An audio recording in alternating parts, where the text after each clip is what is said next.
telling local news, they're a retired educator, his wife's a retired nurse, and they took them in. In all of this, given everything that we're seeing, it has people underscoring the issue of school shootings. According to reports, there have been 47 so far this year, which have killed 19 people and injured 77 others. There was one in Minnesota just 2 weeks ago, and Evergreen High School, the site of yesterday's shooting, it's actually in the same district as the Columbine High School. So with that, you also had Tracy Dorland, the superintendent of the district, issuing a statement saying, "We cannot pretend this is just another tragic incident. The pain of this incident reopens old wounds. I know there are many in our Jeffco community hurting and grieving tonight, in Evergreen and beyond. The urgency this moment demands is undeniable." And adding, "We all know expressions of support, condolences, and gratitude are not enough. The nation is tired of statements filled with platitudes and thoughts and prayers. What we need is courage. What we need is the collective will of our entire community. Violence involving our young people should never be normalized, and we must face the difficult truth that too often it is." And that is the governor of Colorado writing, "No family should ever fear for their child's life as they send them to school." And ultimately,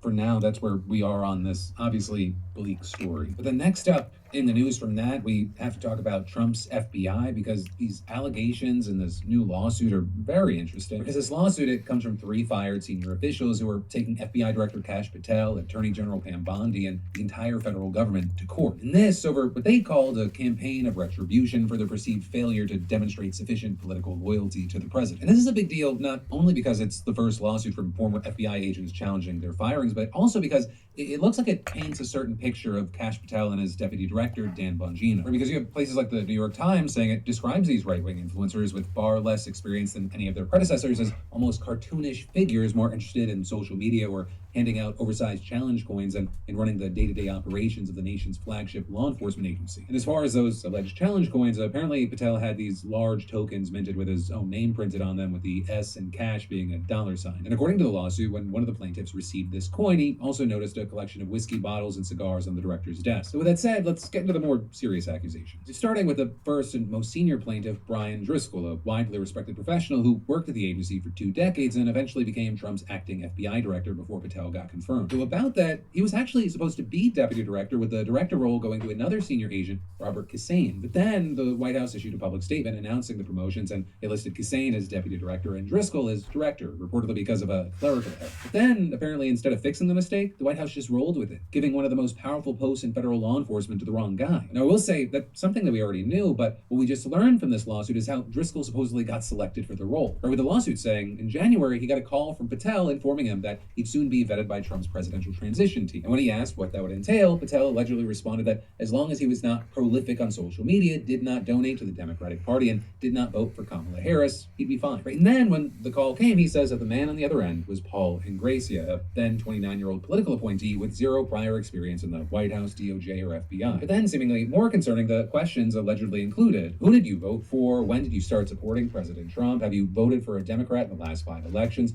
Do you agree that the FBI agents who stormed Mar-a-Lago should be held accountable? What are your thoughts on diversity, equity, and inclusion? But then Driscoll saying that he refused to answer most of those questions, reportedly informing Ingracia, whom he would later be told did not understand how the government worked, that talking politics on the job would violate the Hatch Act. But then, despite having been told he failed the interview, Driscoll says then acting Deputy Attorney General Emile Beauvais vouched for his character and he got him appointed anyway. Though, almost as soon as he entered his new office, Driscoll's character was apparently put to the test. Or with the lawsuit alleging that Beauvais demanded the names of every FBI agent or employee across the country who was involved in the January 6th prosecution, to which Driscoll says he informed him that the list would include thousands of people, and to emphasize the magnitude and breadth of the request, noted that he himself would be among them. But then, saying that he was under relentless pressure, Driscoll eventually handed over nearly 6,000 employee ID numbers, hiding their names to protect them from harassment should the list leak. Right, and then when Elon Musk's infamous fork in the road email went out to government employees, Driscoll reportedly told Beauvais that it was causing panic and anxiety in the FBI, and thereby putting its missions and national security at risk. But according to him, Beauvais replied that the creation of panic and anxiety, that was the point. Then next, you had Patel being confirmed as the permanent director, and Driscoll got another senior role in the FBI, but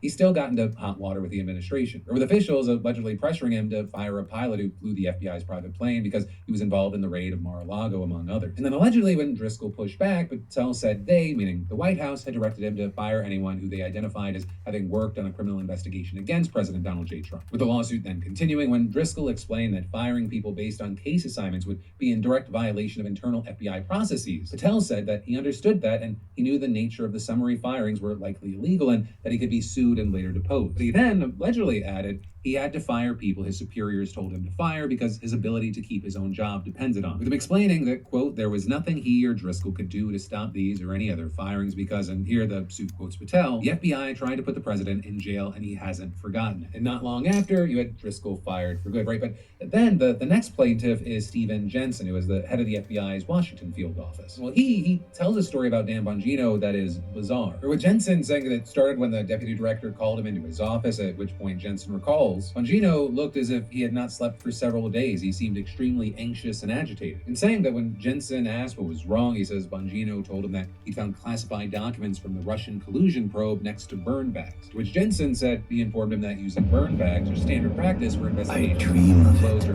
papers that are no longer needed because there are digital copies. Or with Jensen saying that adding to his alarm at Bongino's apparent unseriousness, he worried that the deputy director spent more time creating content for his social media pages than doing actual police work. But then, according to the lawsuit, the last straw came when Bongino asked him to fire an agent that he believed was involved in the Russian collusion probe. Jensen saying he defended the agent, pleading to at least delay any firing because the agent's wife had stage 4 cancer and had just days left to live. And then about a month later, both the agent and Jensen were fired. And finally, you had the last plaintiff, Spencer Evans, the head of the Las Vegas field office. You had him coming under fire from right-wing social media because during the pandemic, he was responsible for approving and denying requests for COVID protocol exemptions. And although he claims that both Bongino and Patel liked him at first, he says that they turned on him after social media lit them up for keeping him on board. Right? His termination letter read, "You demonstrated a lack of reasonableness and overzealousness in the implementation of COVID-19 protocols and policies." So now, all three of these men, Driscoll, Jensen, and Evans, are seeking a jury trial and asking to be both vindicated and reinstated in the FBI. And I will say, if that happens, I mean, it could be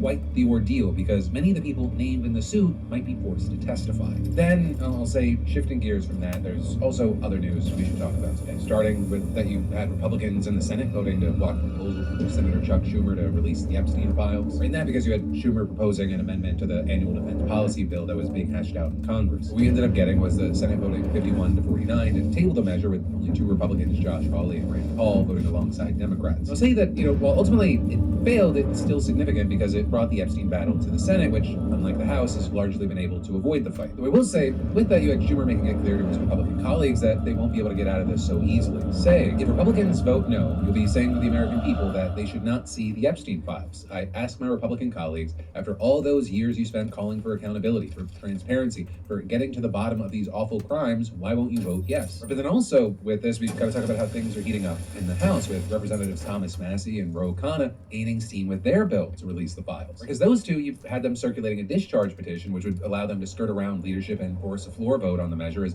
long as they can collect enough signatures from a majority of House members. They've been able to get prominent Republicans to sign on, including Lauren Boebert and Marjorie Green, and in fact, yesterday, the petition collected a 217th signature after swearing in a new Democratic representative who won a special election in Virginia. So now, Khanna and Massey, they're just one vote away to reach the 218 threshold. While of course they're hoping they can get another Republican to sign on, the final signature could also come in as more likely to come from a winner of a special election in the solidly blue district in Arizona, where a Democrat is expected to win. Also, I'll say while we're on quick political news, we should talk about the very surprising news coming from the Supreme Court that ruled in favor of a trans student in the South Carolina bathroom ban case. Because the case there, it centers around a 14-year-old transgender boy who is challenging the state law that requires students to use bathrooms that align with their gender that they were assigned at birth. And you have the student saying that the law violates his constitutional rights under the Equal Protection Clause, and it goes against Title IX, which bans discrimination based on sex and education. What you had is last month, the Fourth Circuit U.S. Court of Appeals temporarily ordered the student's school to let him use the boys' bathroom while his case played out in court. But then South Carolina filing an emergency appeal asking the Supreme Court justices to uphold the bathroom ban. But then what you saw is that a majority of justices rejected the application, letting the appeals court decision stand and allowing the student to use the bathroom that he wants at school while his case continues. But with that, I'll say, and this is a big key thing, the ruling, it only applies to this one kid. You, the court, making it clear that their decision was based on the state's failure to meet the standards for an emergency order, and adding that their denial, quote, is not a ruling on the merits of the legal issues presented. And then actually, with that, it's important to note that the Supreme Court might weigh in on similar issues very soon, because the justices have agreed to hear a major case during the term that starts next month that can decide whether trans girls and trans sports teams at school. That, my friends, brings us to the end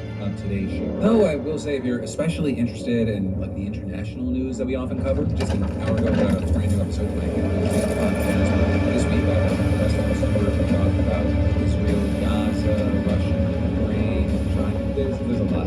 Also, if you missed coverage from this week, there, and whether it be the videos or the podcast. If you want to listen on Spotify, Apple Podcasts, or watch on YouTube, I've got links in the description to this video. Thank you for watching. I love yo faces. Stay safe out there, and I'll see you next time.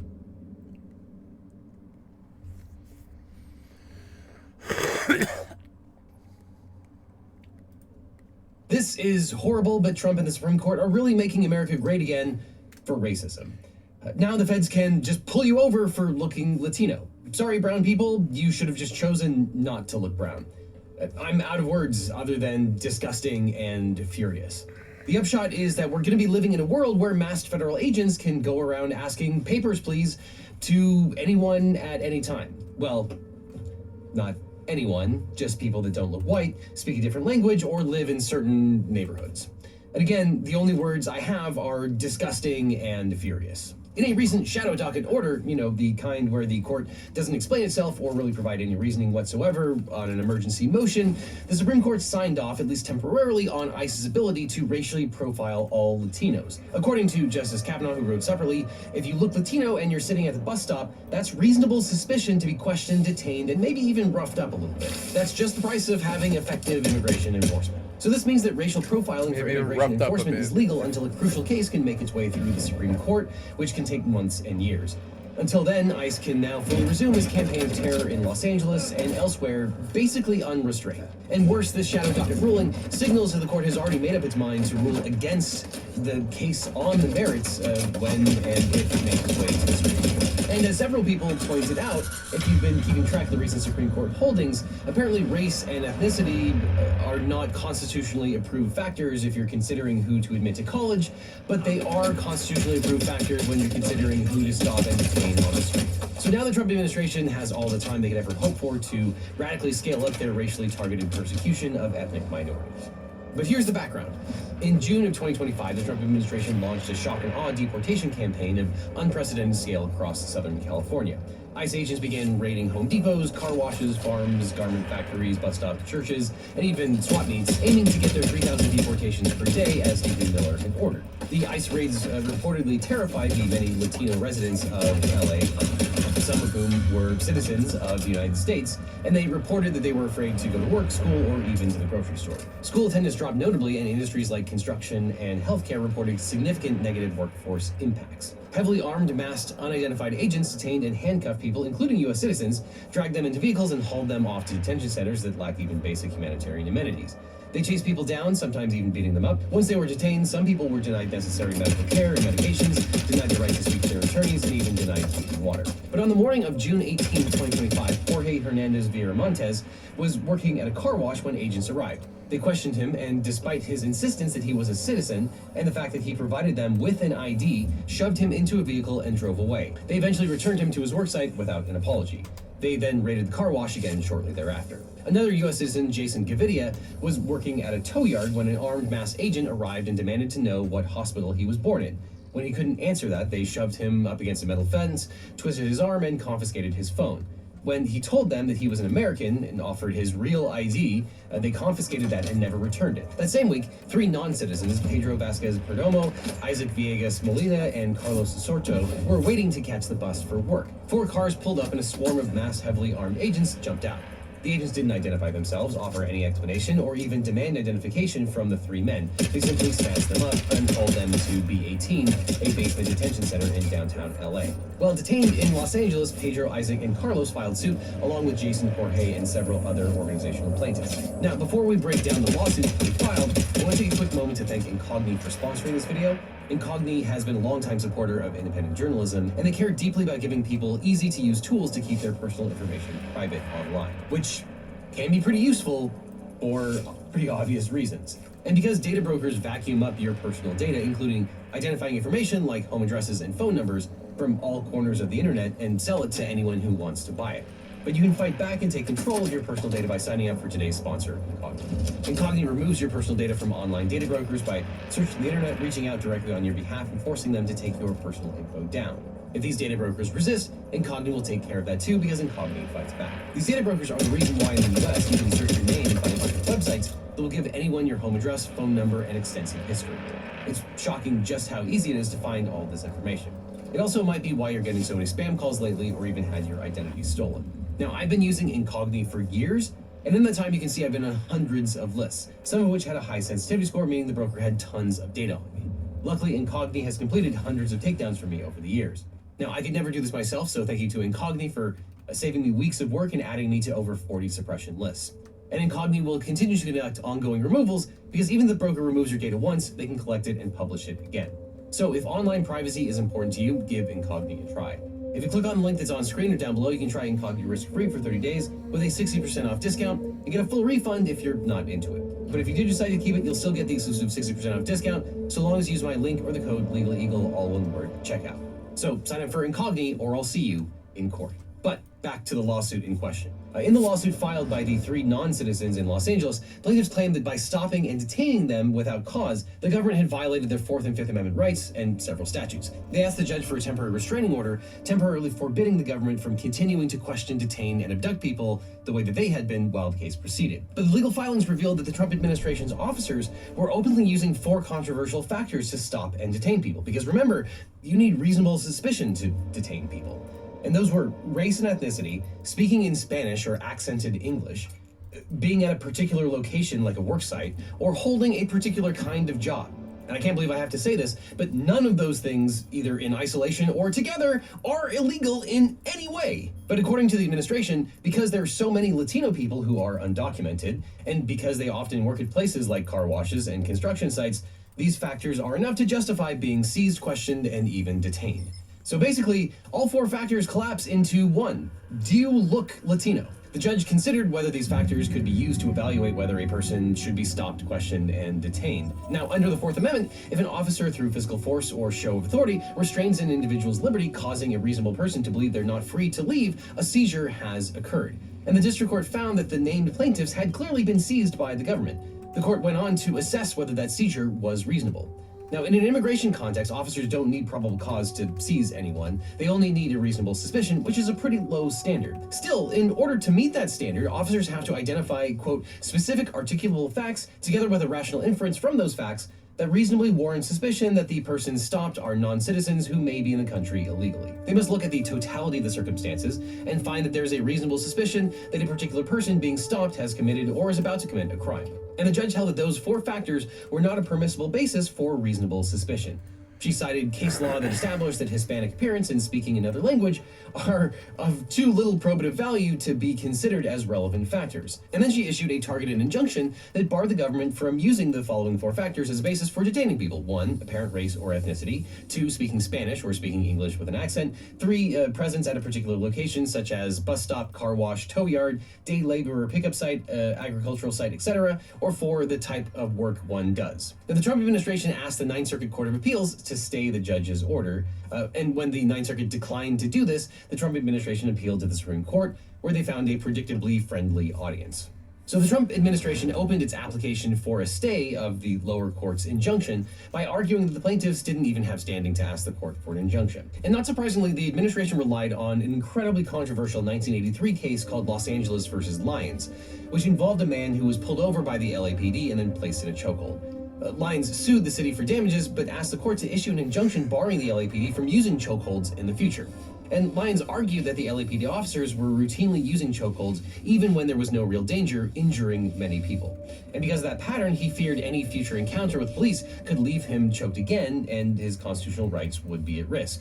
And in an infamous Supreme Court decision, the court ruled that while Lyons could sue for damages based on past injuries, he didn't have standing to get an injunction against potential future harms because there was no, quote, real and immediate threat that he personally would be choked by the police again. So that decision for decades has set a high bar for plaintiffs seeking injunctive relief against law enforcement practices.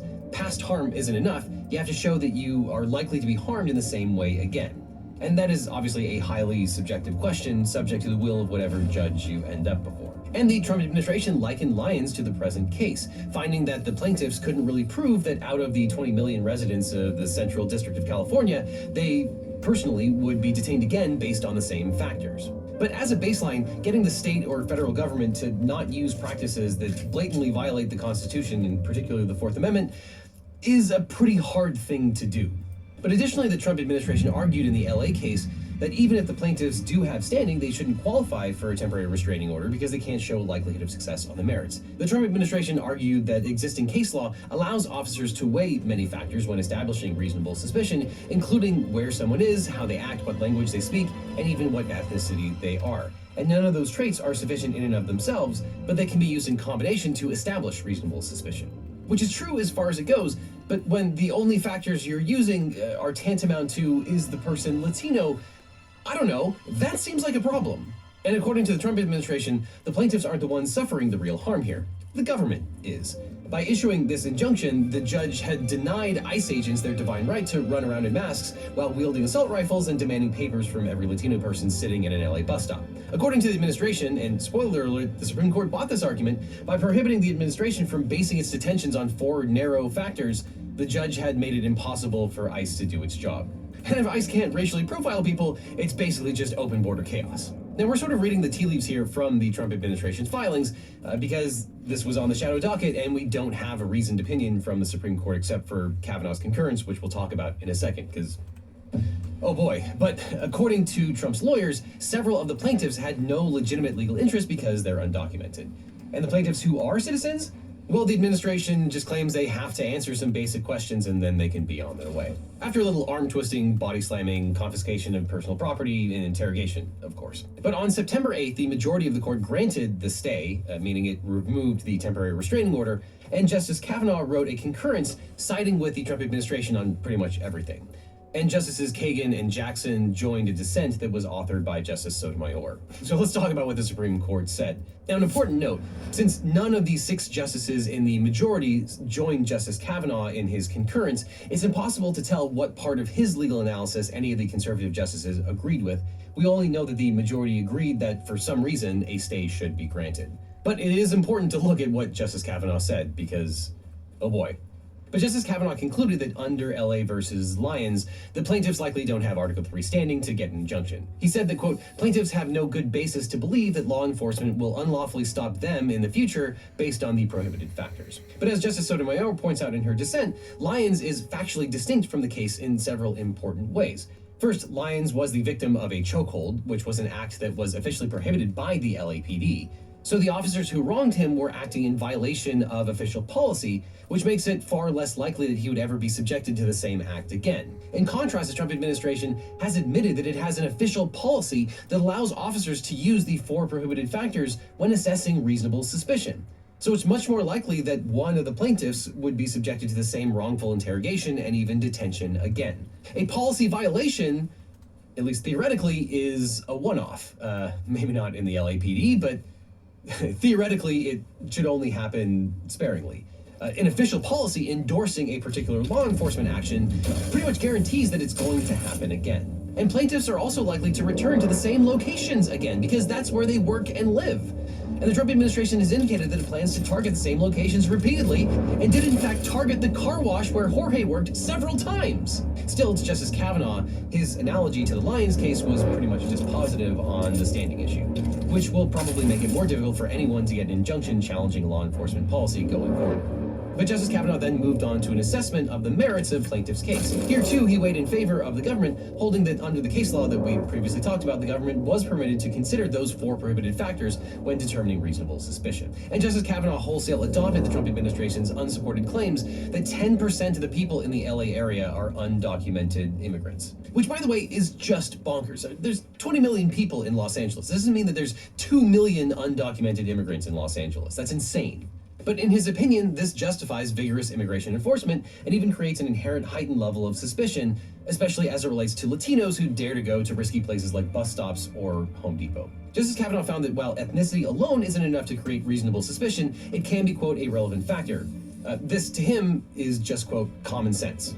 But as Justice Sotomayor pointed out in her dissent, factors like ethnicity and language are functionally useless because they describe a very large category of presumably innocent people. And she pointed out that the real lesson of that case law is that Mexican ancestry alone did not constitute reasonable suspicion to support stops by Border Patrol agents, even near the border, because, quote, large numbers of native-born and naturalized citizens have the physical characteristics identified with Mexican ancestry. And Justice Sotomayor pointed out that in a case called Brown versus Texas, the court held that standing in an alley in a neighborhood frequented by by drug users also did not rise to reasonable suspicion because lots of innocent people do that too. The Constitution requires, quote, a more particularized and objective basis for suspecting the particular person stopped of criminal activity. And Justice Sotomayor opined that, quote, the government and now the concurrence has all but declared that all Latinos, U.S. citizens or not, who work low-wage jobs are fair game to be seized at any time, taken away from work, and held until they provide proof of their legal status to the agent's satisfaction. But Justice Kavanaugh found that the true victim in all this was actually the Trump administration.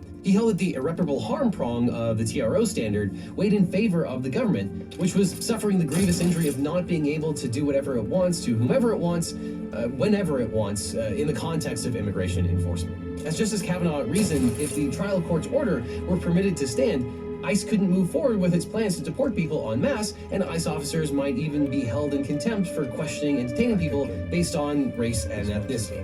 This would dangerously chill immigration enforcement. And Justice Kavanaugh spared little sympathy for the plaintiffs, both citizens and non-citizens alike. Instead, he blithely concluded that, quote, the interests of individuals who are illegally in the country in avoiding being stopped by law enforcement for questioning is ultimately an interest in evading the law. That is not an especially weighty legal interest. And I guess the interests of documented migrants and U.S. citizens being stopped unnecessarily just don't count.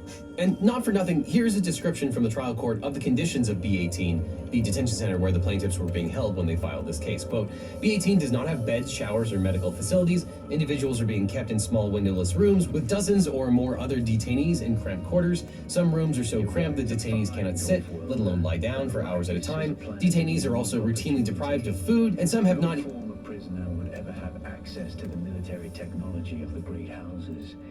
But with the war, chaos reigns. Ships crash and are shot down, sometimes spilling military-grade materials onto the sands. The Fremen know the ways of the desert and how to do a lot with very little.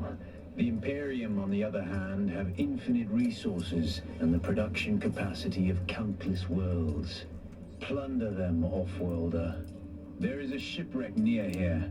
Slip inside and claim your share of the spoils.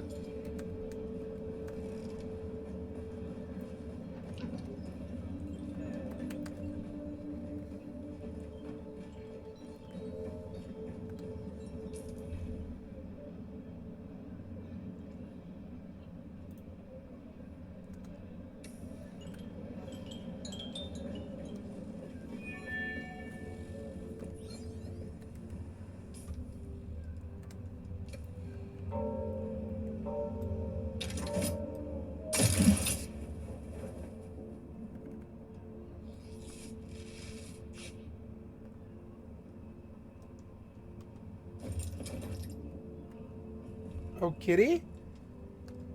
Hold on, I'll be right there. Oh. Yeah, I'm coming, hold on. Hey. Good kitty, hey. You made it easy for me tonight. Hey, that's a good kitty, yes she is. Hey, you want some food, kitty? Let's get you some fresh food, huh?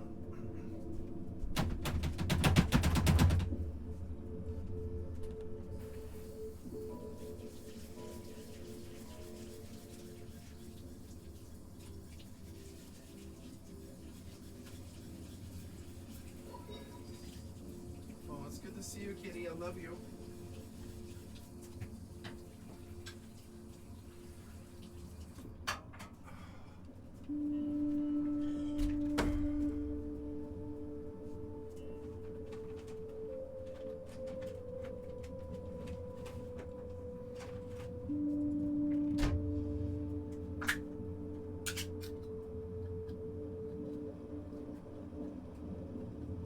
Hi, kitty. I love you. Yeah, you.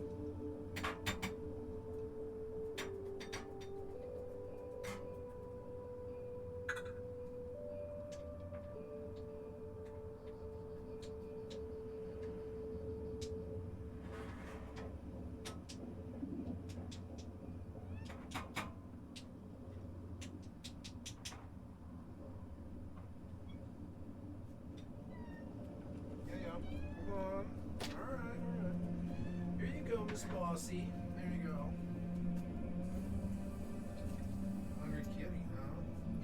dipping, are you? No, that's a hungry kitty. Sorry. Here we go.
It's the same old survival game. They can't make this totally fun because it's just like, go on to the next thing, go on to the next thing, go on to the next thing.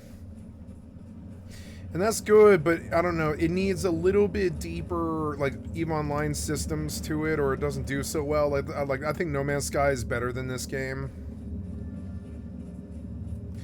Particularly because I seem to be walking across sand like a fucking lot. Like a lot.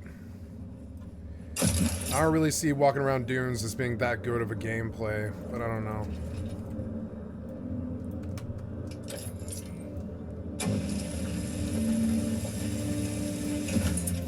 I actually thought Conan had more challenge and more promise than this. But this game's more polished. Definitely more polished.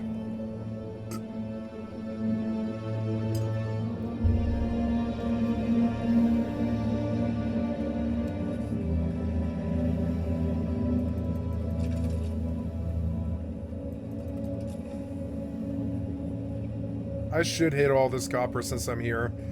But I mean, I don't know. I don't really know where I'm going either. Yeah. Oh, yes, I do. I guess I'm going all the way the fuck over there. And while... I mean, yeah, all this copper, it's dumb to walk by it. I know it is. I know it's dumb.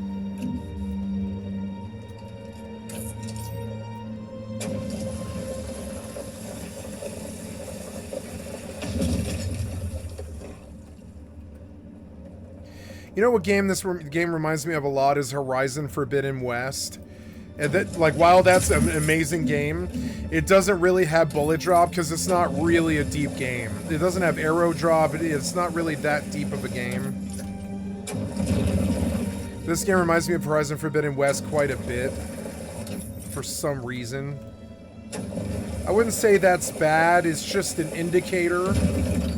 Oh, yeah, you know, I was going to go look at Star Wars Outlaws. I'm going to go hunker in the shade here for just a second, like sit down. Yeah, I have some water in my suit now, which is cool. Yeah, run the water in the suit. That's good. They're being a little nicer to me. And even been given...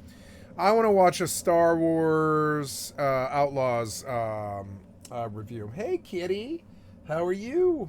Yeah, you doing okay? Yep, sorry, I didn't mean to kick you in the butt. Sorry. Hi, kitty. Hey, you want to come see me? No? Alright, fine. Well, you can just have your pad if you're a full kitty and you don't need love. That's okay. Here's G-Man Lives with Borderlands 4. We'll watch that, but I'm not really here for that. I'm here to see if Star Wars Outlaws review is good.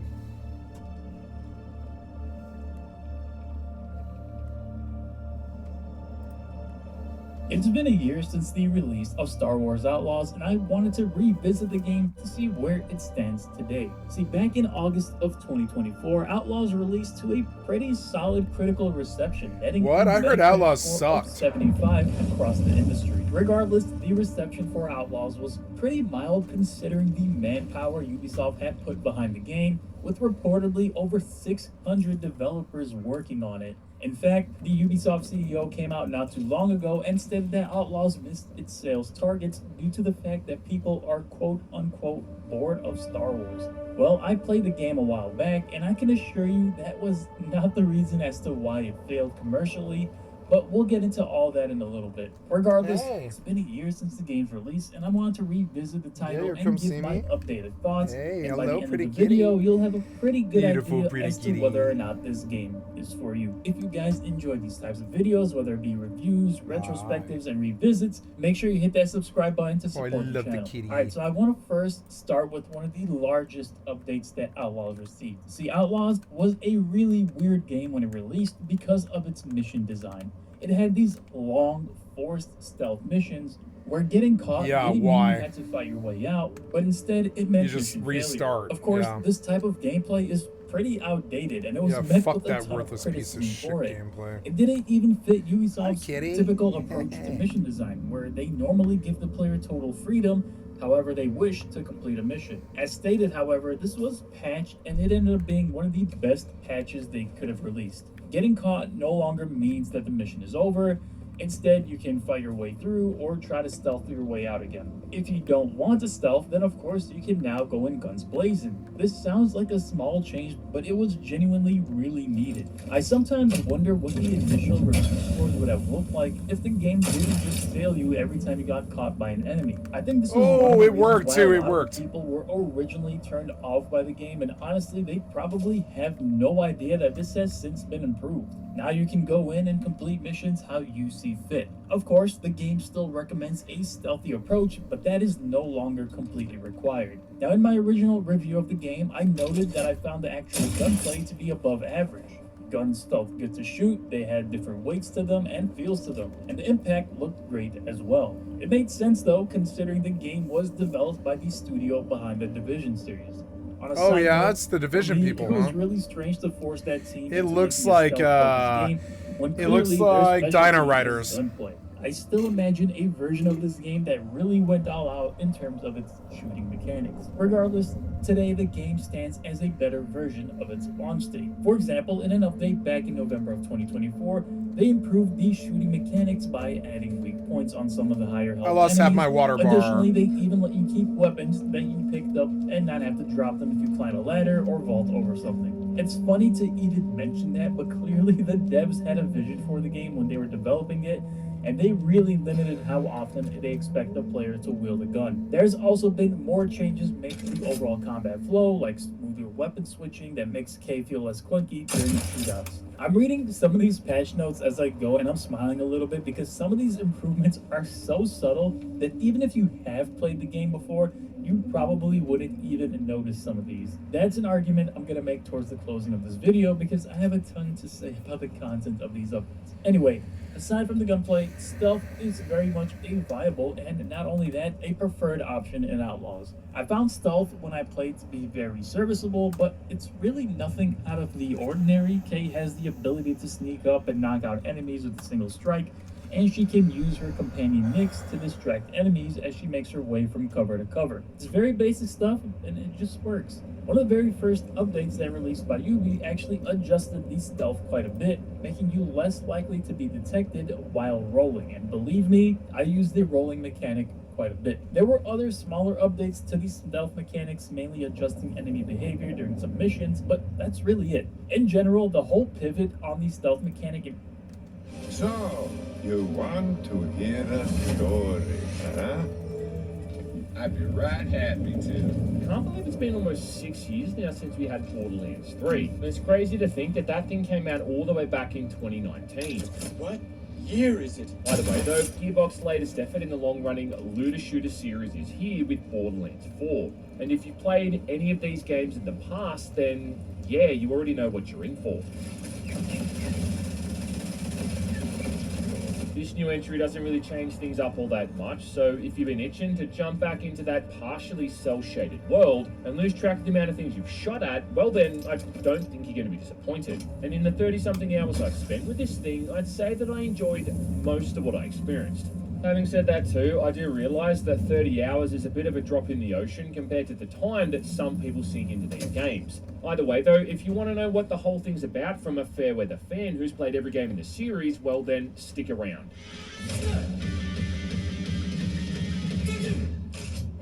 I'm out of water. Right, so the basic premise is that Borderlands 4 takes place on the planet of Kairos, years after the events in Borderlands 3 when Lilith planted Pandora's moon into Elpis. A game which had a lot of writing and content I'm sure we'd like to pretend never happened. Gods don't negotiate. Gods don't negotiate! Anyway, this has destroyed a veil that was hiding Kairos, now exposing its existence and revealing a figure known as the Timekeeper, who's controlling the population with these neural bolt things that he's planted in everyone's neck, which basically gives him free reign to hop into anyone's mind and assume control, like he's pairing up with Pluto. Everyone who's managed to resist the influence have formed different groups, now spread across the planet and attempting to fight back in different ways. Outlander! You fighting or sleeping? And as a Vault Hunter heading to Kairos, you're quickly captured by this guy and get a bolt of your very own put into the back of your neck.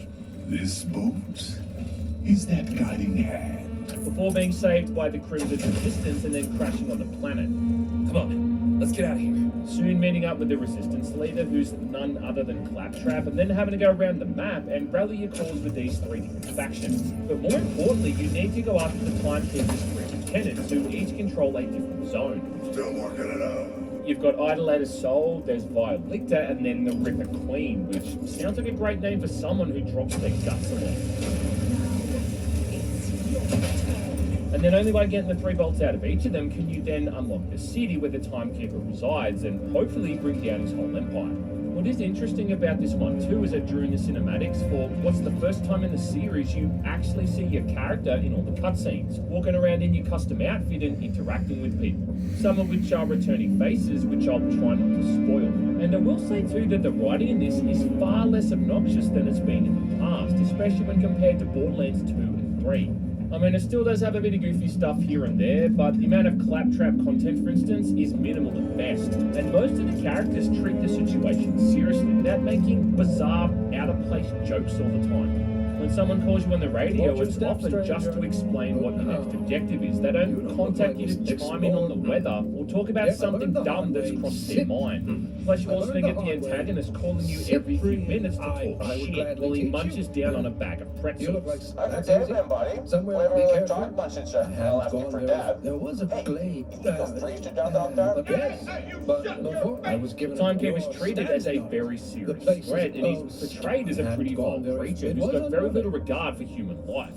That whole shtick of being able to control any citizen at any time has some nasty ramifications, and they appropriately give this villain the gravitas it needs without dumbing him down at the expense of a few throwaway jokes. Yeah, probably not. Bandits will get you first. Shut up. Gearbox have been saying they wanted to make this story a whole lot more grounded and less silly, and yeah, I think they've achieved that. I mean, it's the most Borderlands writing we've had since, well, Borderlands Was 1. Yeah. You will die, and I will return to the Timekeeper's side. As for all of the new gameplay additions, well, a lot of this stuff is played pretty safe, though they have at least added in a few new mechanics here and there to change things up. The first of which is a grapple, which is used mostly for platforming to get you up to higher. I don't care about that. It's been a year since. What the happened there? release You did something, piece of shit developer. What the fuck's your problem? Suck my dick, piece of shit developer. I didn't even press a button. You just suck dick at your fucking job, piece of shit YouTube software developer. And I will return to the Timekeeper's side. As for all of the new gameplay additions, well, a lot of this stuff is played pretty safe, though they have at least added in a few new mechanics here and there to change things up. The first of which is a grapple, which is used mostly for platforming to get you up to higher areas and stuff like that. I don't care but about it can that. also be used to pick up explosive canisters from a distance to throw at enemies, which is neat at first, but quickly becomes kinda useless, given how little damage these explosions seem to do once enemies reach the higher levels. The other new ability is the glide move, where you can hold down spacebar after jumping and then slow your descent. Again, mostly used for platforming. Kind of similar to the hovering mechanic in the pre-sequel, but This isn't good enough. I'm actually glad I'm not buying this. Now I'll steal it. I'll steal it and then I'll buy it for $20. Which is what I always do. I buy all these games. I just won't pay $60. I don't need to fall victim to the hype. I can see immediately that I could go play Tiny Tina's Wonderlands right now and probably have more fun, frankly.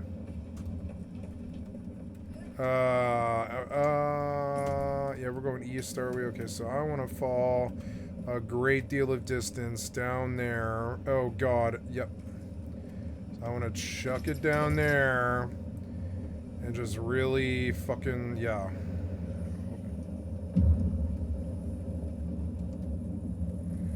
Ugh.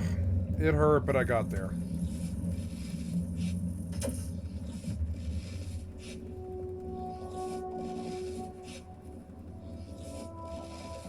Yeah, it takes like 5 bandages to get full.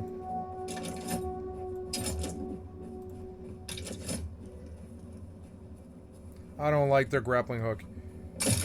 I just don't think it's very good. I think it could be so much better than this, but it's not. And it pisses me off. It could have been like Batman. I would have really been like enjoying it.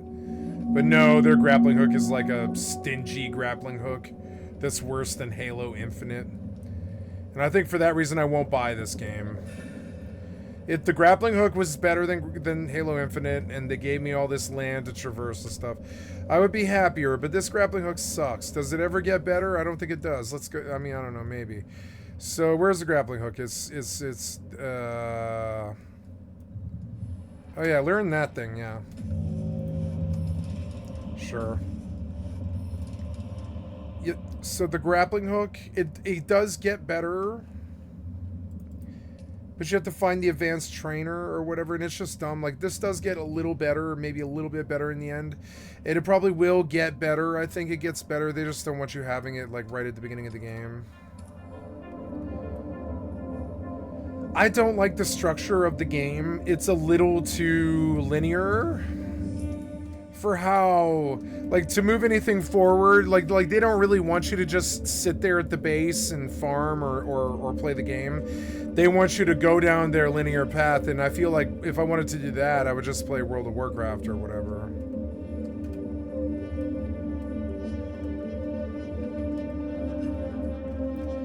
I like their traversal, but it's also really, the physics aren't so good. I guess I can't grappling hook anymore. I don't have enough water. Breaker station. Oh god. Oh god, they're enemies. Run. No, I don't want 20 of you. It's all good. It suffers from Far Cry Outpost problem. Where... Oh god, I don't know.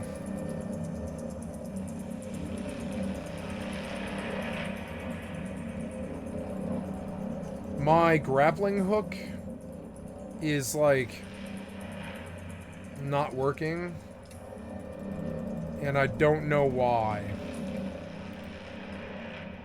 It's because you unbound the grappling hook for some reason. There we go.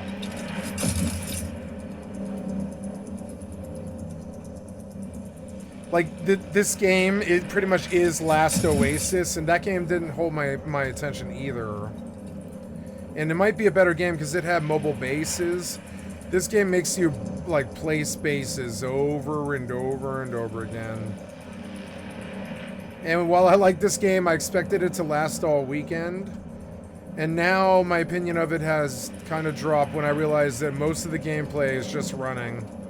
Like, almost all of this gameplay is just running. Okay, I came back. It's also really, like really easy to just go the wrong way for some reason.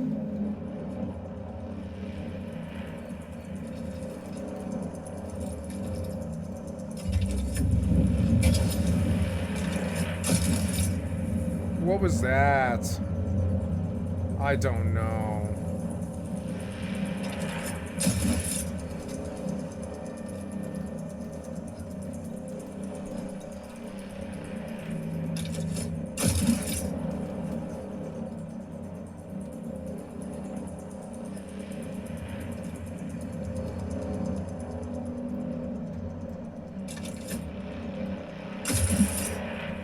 Oh, I'm gonna fall. Grip. Yeah! Yeah! Recovery, bitch. I liked that feeling. That was a good feeling. Like, come on, grip, grip, grip, grip, grip. Jump you. Nope, just jump down. Yes. It's kind of parkour-y. I think it is kind of a vacuous game like Power World or Craftopia or it's very reminiscent of Last Oasis, and everybody seems to think the Last Oasis should have been successful, but something was fundamentally missing from Last Oasis too. We don't know what it is, but it was.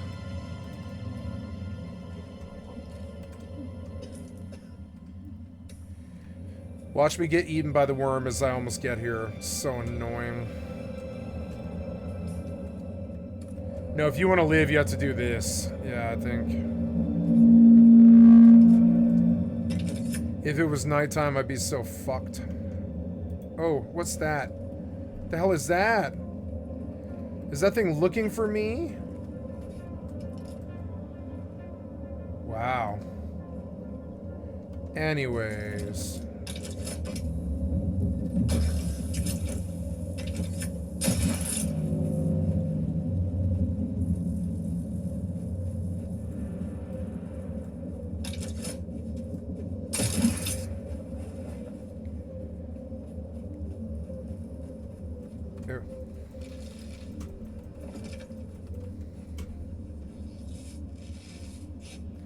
I like the game, but it's also almost the same amount of walking sim. It's almost the same amount as walking sim as Death Stranding.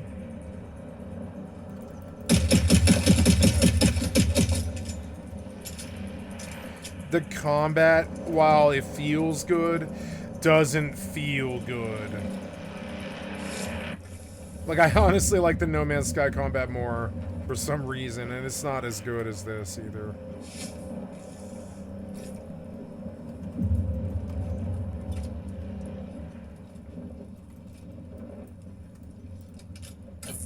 The looting gets very boring very fast. It's like, cool, yeah, more metals, same metals, this the last metal. Yeah.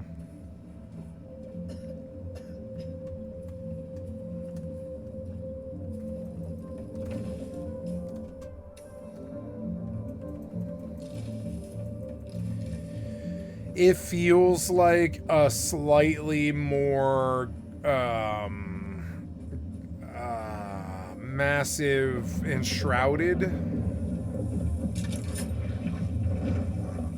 I hate their grappling hook.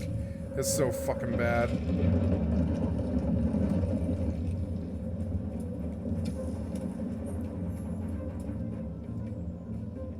Oh good, I'm here. Yeah, I am here. Where do I go? What do I do?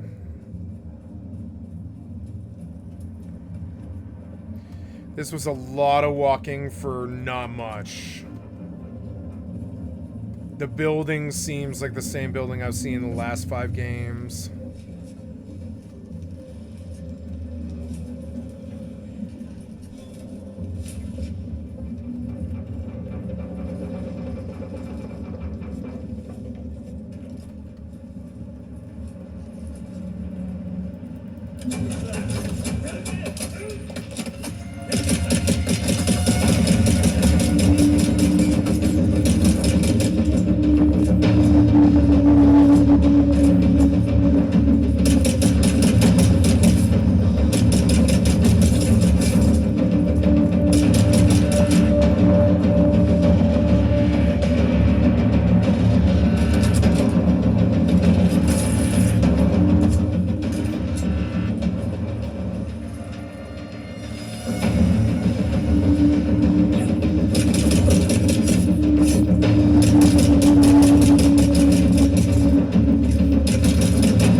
Combat music got really loud really fast.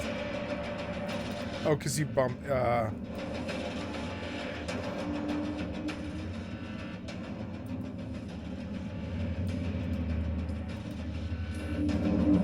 I don't like the combat music.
Sector weather alert.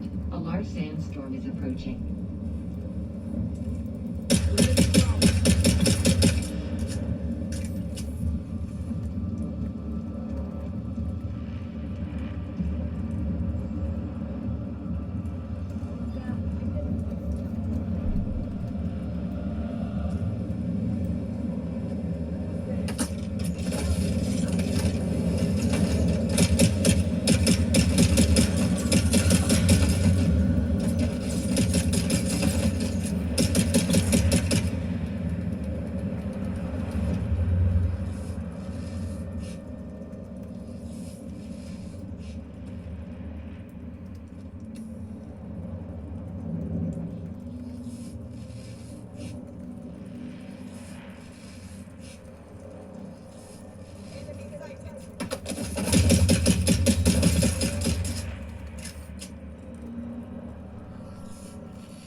Oh, I'm full of blood. Very good.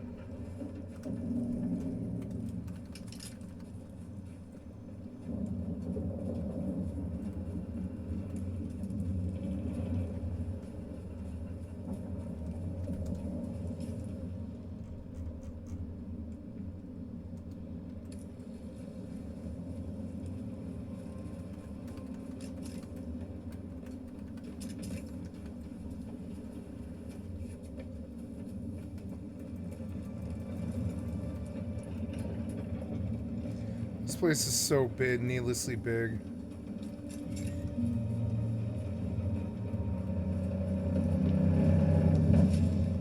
Oh.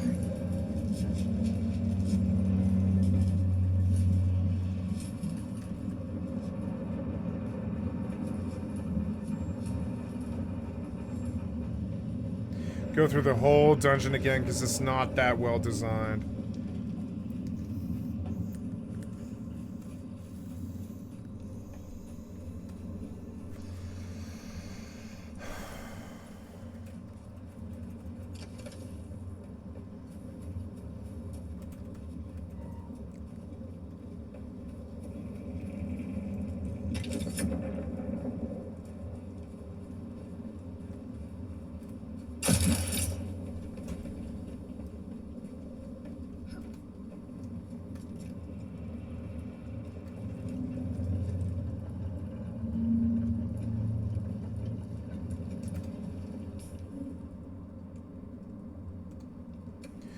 Holtzman amplifier. So I missed whatever it was, I guess. I don't know. I don't like these dungeon designs, and I don't know, the combat is okay, but it's not like something I'm appreciating very much. Not like Starfield or something.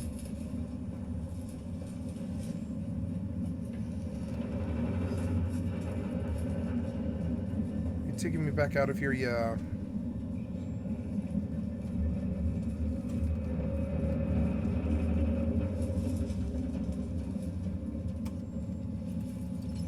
Mayday, Mayday, Mayday. This is Ensign Meredith commanding Alcyon. Lieutenant Ligers is down. The convoy is under sustained attack. They knew where it would be. We've lost contact with the group leader, Kytheria. My God, look at them all. It's Horizon jet fighters out there. Belay that chatter. We have sustained several direct hits, and we're losing Trim badly. We're going to try to set her down. Our emergency transponder is active. Godspeed, everyone.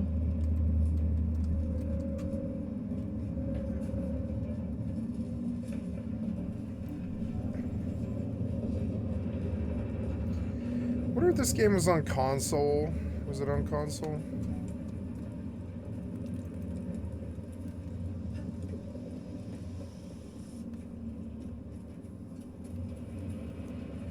I don't know. I don't like your level design. I have no idea where the fuck to go at all, and it seems like it's really, really, really eating my time, like a lot. Like just stumbling around your piece of shit dungeon, trying to figure out what this door is or where to go or what to do.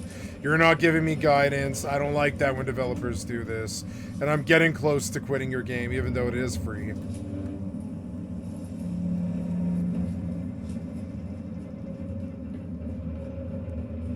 I don't know, man. You've ran me in circles so many times.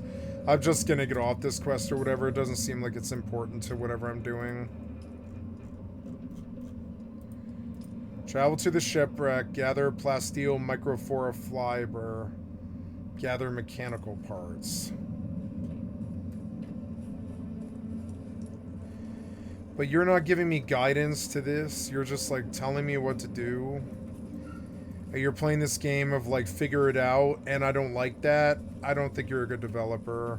And I've always said this about Funcom. I don't think they can design. I think they can make a passable video game. I don't think they can design. Kind of like Piranha Bytes. They have some eye for depth. But look how done this is. I've been through all of these so many times. I've been through every corridor here over and over again, and I'm still not finding it. No, here. This was it. There, that was it. This was it. It was just some stupid piece of shit. See, this is why the design sucks so bad. So now what?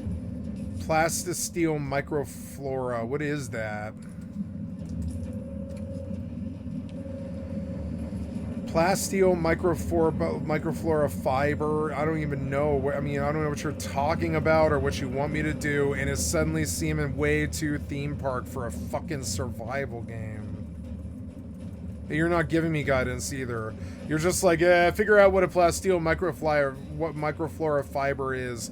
I don't know what that is, and I don't know why I should fucking care about it. You care about that piece of shit, developer. I don't care about that. And you're already making like a sandbox game way too theme park, where I'm just like, I don't know, man. I don't know. I don't know where it is you want me to go or what you want me to do. There's a checkpoint. I mean, this just doesn't seem like it's going where I want to go anymore.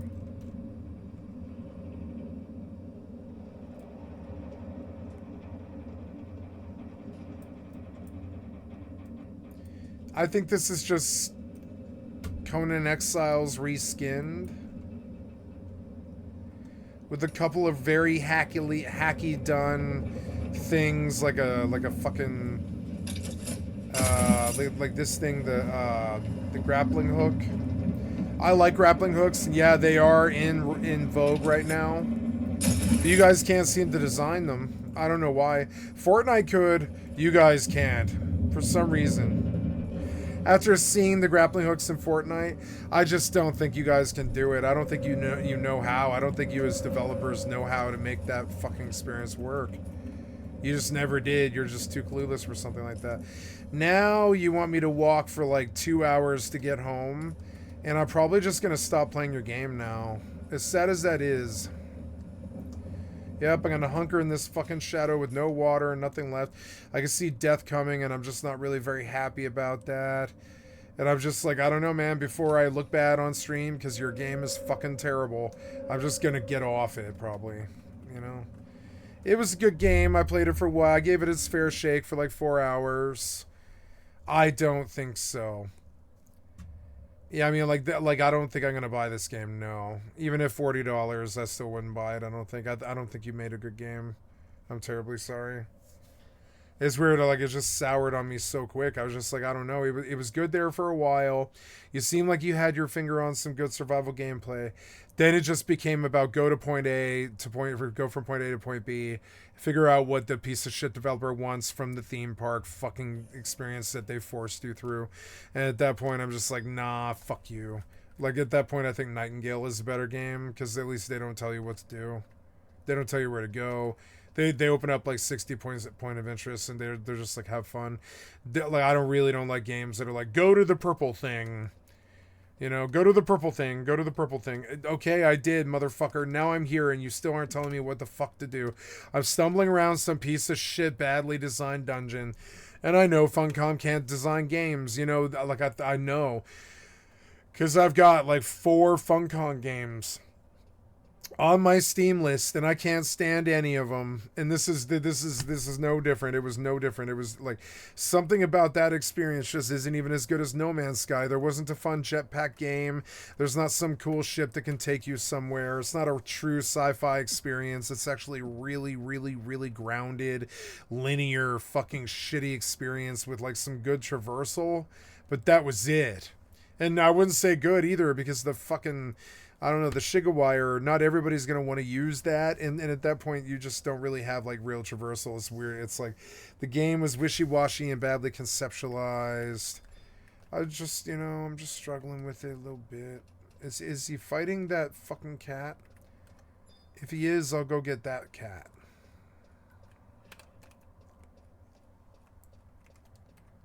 Yeah, you can kill that cat. I'm not trying to take that cat from you.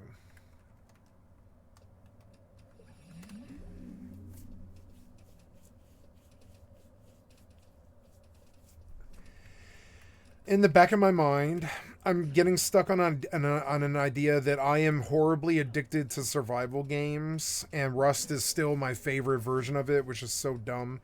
And because it's just, honestly, it probably has the most quality of life out of all of them.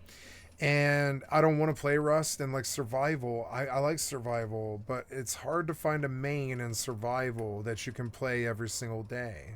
It's actually really hard to do. You can play all these games. I was enjoying No Man's Sky.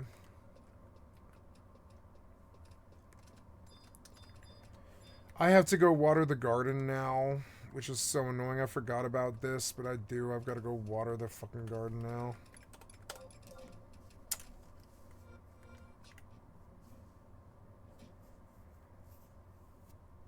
So I'm going to go water the garden, and I'm going to pause this stream. I'm sorry, I'm not going to pause the stream, but I'm going to pause the recording. Excuse me. And I'll come. There we go. I'm back, guys. Sorry, it's 7:41 in the evening. I have watered the garden, and I'm back. I have a doctor's appointment in the morning, and I didn't realize until just now. And so I have like maybe 4 hours, yeah, like 3 hours, something like 3 hours before I have to leave. 4 hours, maybe 11:30 is probably when I'll leave. Yeah, I'm just looking around at these different games.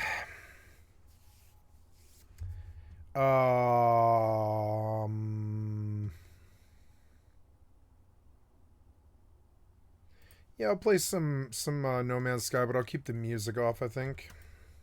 Also making me think that someone at Gearbox played a whole lot of Destiny 2 and just wanted to add that feature into their game. Another new mechanic is actually being able to heal yourself using stims during combat, which looks almost identical to the healing animation in Warzone. But something it also seems they've done to absolve themselves of actually having to balance out how much damage you take during combat. Because this is yet again another Borderlands game where you find yourself going through combat and shield for near death in seconds. After you've been hit by some incredibly damaging attack from an enemy. So to me it's like that kind of thing that just giving the player the ability to instantly heal themselves was an easier alternative to trying to balance out how damage and attacks work on the whole.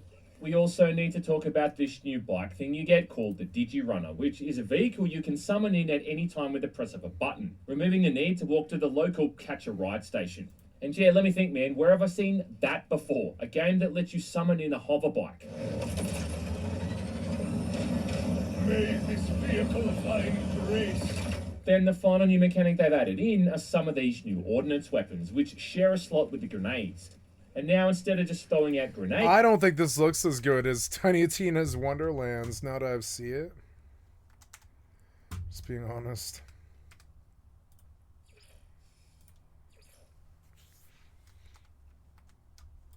You can carry around heavier and more damaging weapons, like a fast-firing rocket launcher or a chain gun. Even throwing knives make a really cool alternative to those traditional grenades, doing heavy damage and also softening enemies up. I don't know. You know, I would be really looking up if I still played co-op games with my co-op partner, my best friend, Quick. I would care a lot more about Borderlands past 2, but I don't know. I found it very hard to care about 3. I was surprised when I bought Tiny Tina's. It was only $20, I think, or $30. Something is why I bought it. And I beat Tiny Tina's. It was good enough that I beat it. You know, but I think, like, why play 4 when I could just go play Enhanced 2? Enhanced 2 is much of a better game, I think. Although it's still like a story game, and I don't care about that. I don't care about that.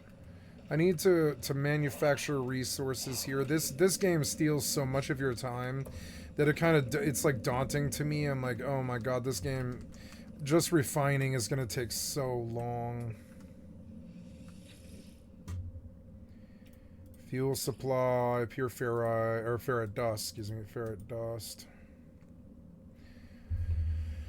Yeah, like, I'm noticing that I'm liking a kind of slower pace of games, like Eve and FFXI, and No Man's Sky is fucking, like, the slowest one on the market, maybe. It's, like, the slowest one. Short of, like, Space Engineers or X4.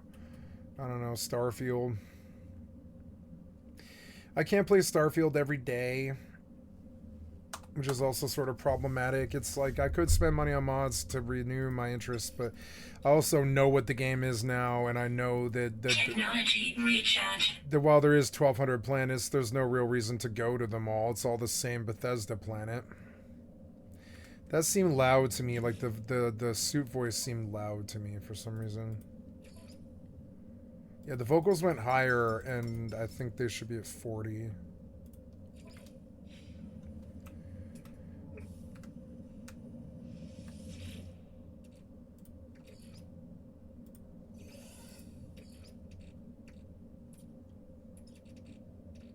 Here's silicate. I want glass, I guess. Yeah, take some glass.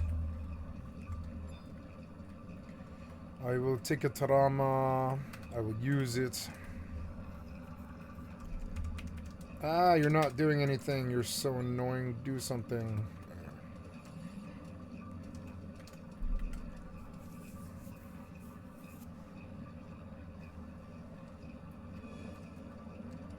Maybe I can get to the wind elemental.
I want the upwards momentum of playing this game for a couple of 100 hours like Starfield to eventually make it so fun to play that it, like, the slower parts of it aren't slow anymore, and I'm like riding around with like an entourage of 5, like, you know, ships in a what's it called, Corvette, and like, you know, and it takes hundreds of hours to reach that, and that seems like a much better gameplay loop than anything that Dune Awakening is offering. I like Dune for the first like hour that I played it, and then I was like, no, I don't think I will play this game again. It's weird. What? No, stop. I land so many hits that it pisses off the mob. And it dumps all of its TP moves on my pet, which is funny. There's another cat that popped, which isn't too good. Yeah, I hit this guy so many times that he gets angry. He's like, fuck, man, you're doing like 100 a swing or something. 15, 30, 45. Yeah, it's like between 45 and 100. Your skill has increased. Die, fucker.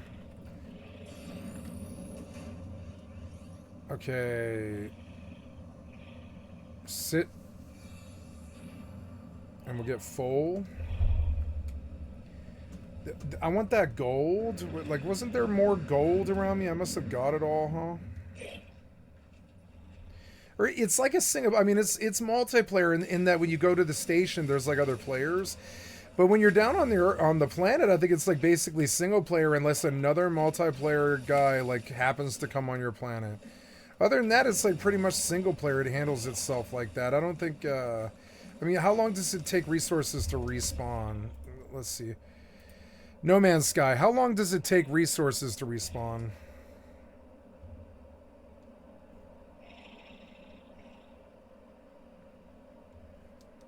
Several in-game days. It depends on what they are. He does different things, but these mats are probably back up within like an hour or two. I haven't played this game today though, and the gold was gone.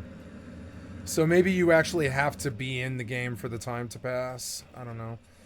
All this stuff is money, and I should just kill them. It's all money I can just directly translate. Now free slots insert inventory. And that's my cue to go back to the fucking...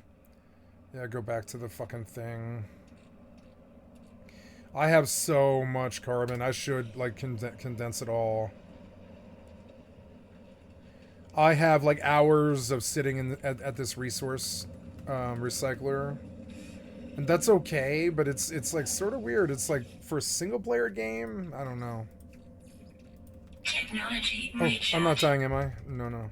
Okay. So I don't have to pull that other cat, huh? No? Alright, then just kill the air elemental.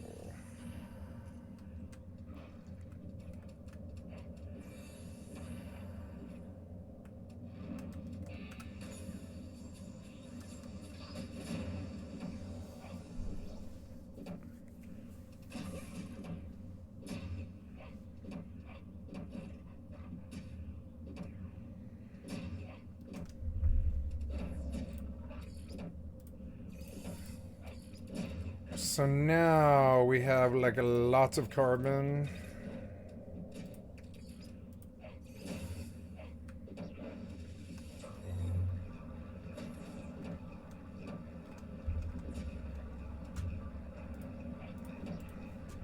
In fact, one of the few legendary... Yeah, like I have like, they're all the same game. 1, 2, 3, and 4. I would say 2 is the best one now that it's been enhanced.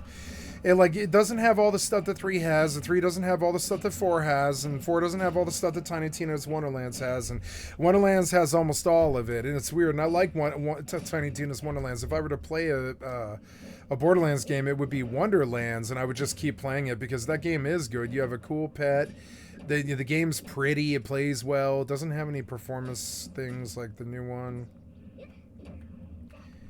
But I mean, I don't have the time for a Borderlands game. I know that my mind is on survival right now. It's so dumb. Yeah, just start packing all this carbon. Yeah.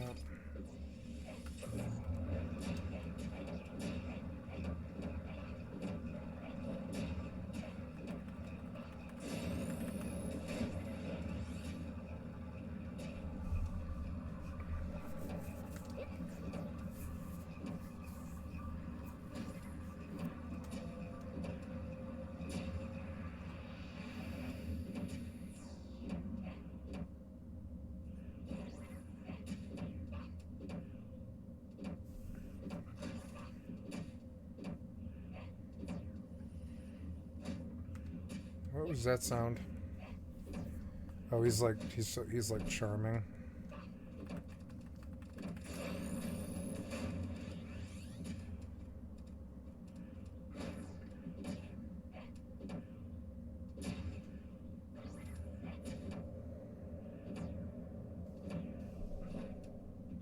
Uh-huh.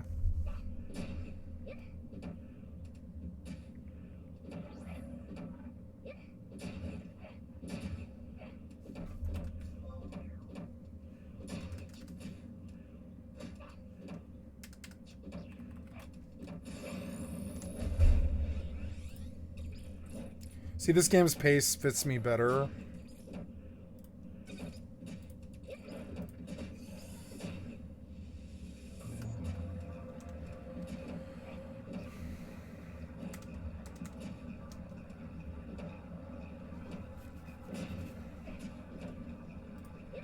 Areas that I found was an ordnance weapon that launched out a giant radioactive ball that sucked in nearby enemies and then exploded for extra damage, which was basically giving me a free group stasis ability and an AoE attack.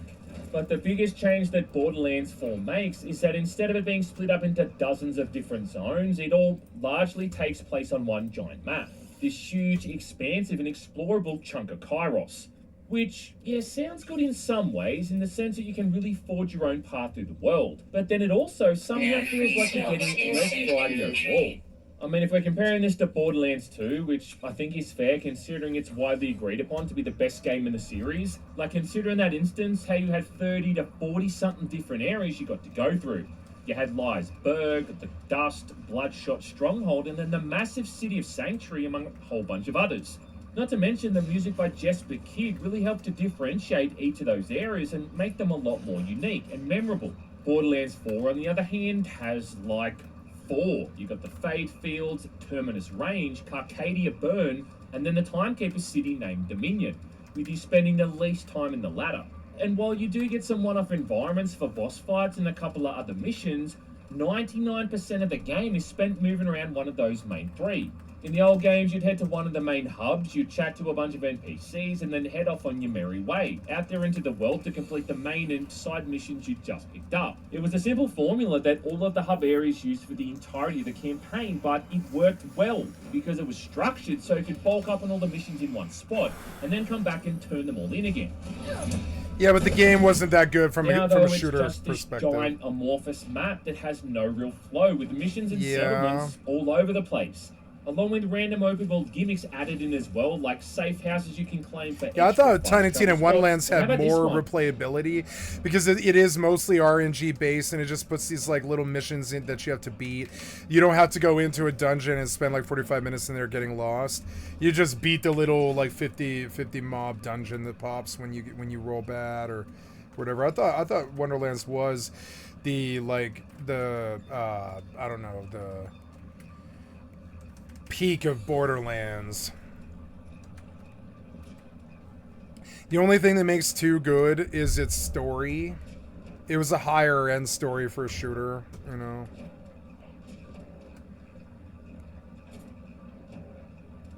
Wow, only to 4 jellies, wow.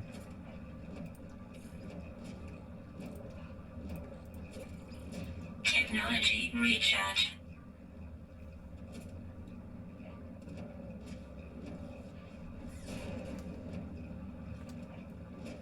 I like No Man's Sky more and more because it does seem like Rust, but single player, in the respect that all the land around you like pumps out these mats that you could just recycle in your base, and those mats just translate generally like directly to money, and the money translates directly to like beating the game.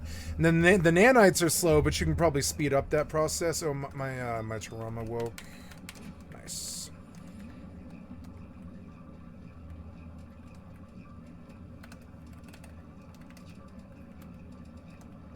Nice, I got a pickaxe off the miner.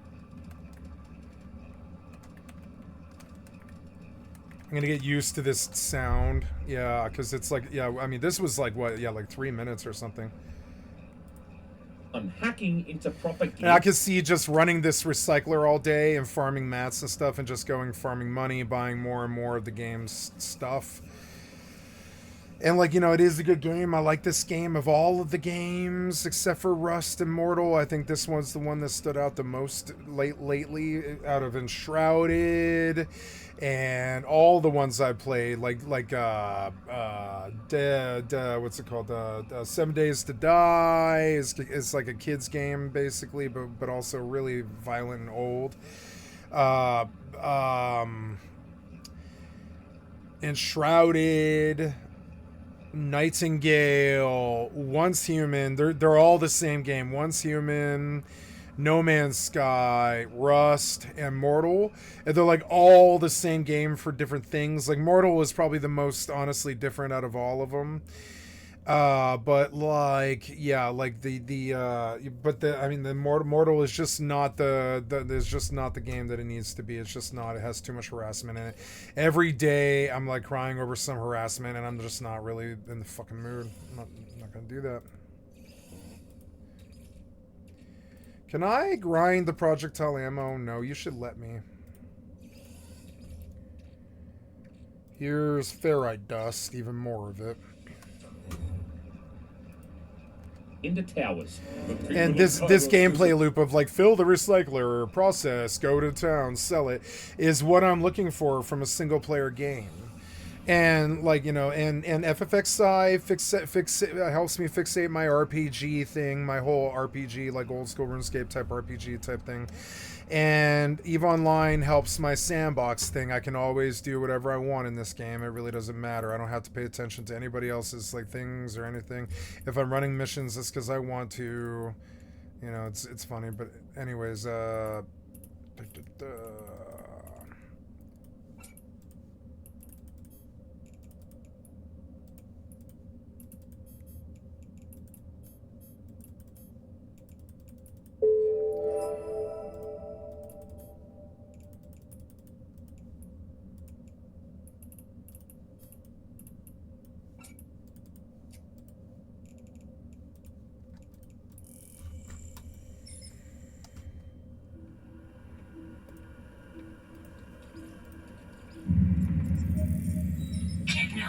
recharge.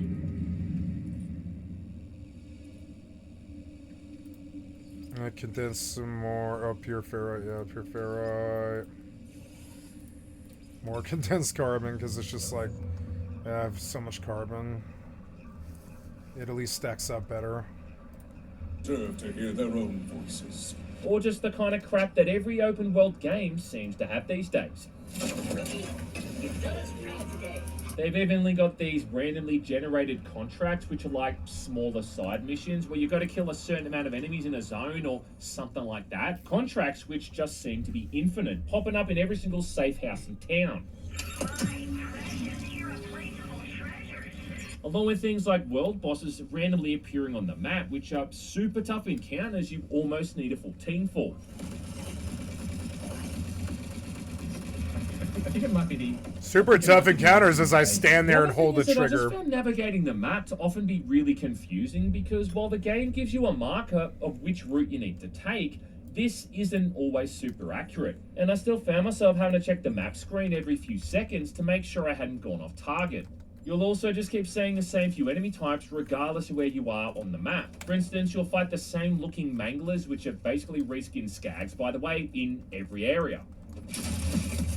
The other thing is that the performance here often kind of suffered, with there being frequent stuttering as I was moving around. Probably because the game was having to constantly load in the next chunk of the map. Something which, by the way, never happened in the other games. Due to them being smaller spaces, it could be loaded in at once. Yeah. And while I don't usually have performance issues with most games, I do want to say as well that this game seemed to absolutely fry my CPU, with temperatures rising up to around 90 degrees even when nothing was happening. And no, before you say it, changing my settings around didn't seem to fix this either. Nice screensaver.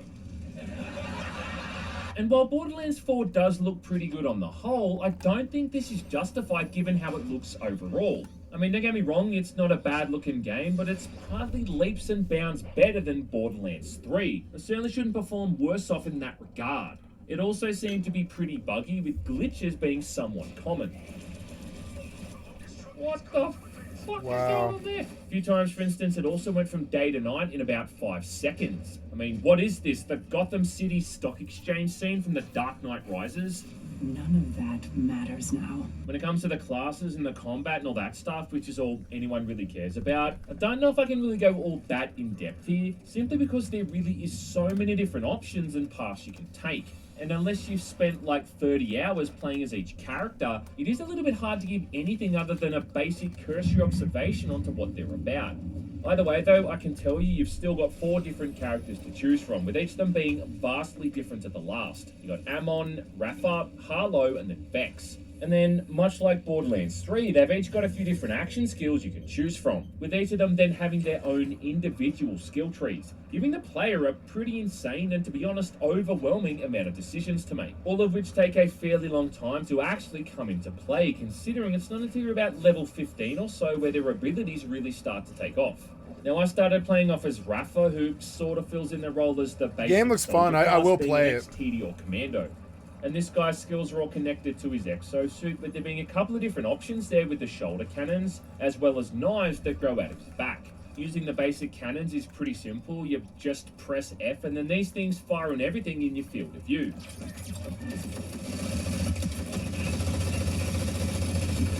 Whereas the energy lance and the knives require manual input and honestly come across as far less useful, considering that getting into melee range with enemies in these games is almost always suicide, and then the lance's beams move so slowly that I think sending the enemies a fax would end up getting to them quicker. So after a while of playing this guy, I did find myself getting pretty bored, so I swapped over to Ammon, the Forge Knight, a 7-foot-tall mountain of muscle, and yeah, this dude's definitely got a lot more going on. Where I then spent almost the entire time using his Crucible skill tree. Now with this one, you've got 2 axes you can throw out, starting out with them either having a cryo or a fire effect, but then later on you can change it to fire and shock, which I think is far more effective.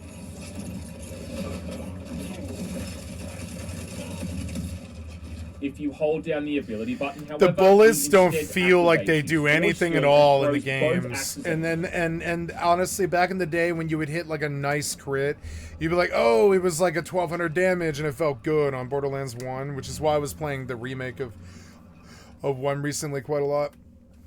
Because I was like, the gameplay in 1 felt better than even 2. Because like, a big hit really felt like it mattered in 1. Because you had only a certain amount of time before your shield was out from all the flood. And that would like flood you. And, you know. And I don't know. I think 1 had better feeling combat from the way the hits were.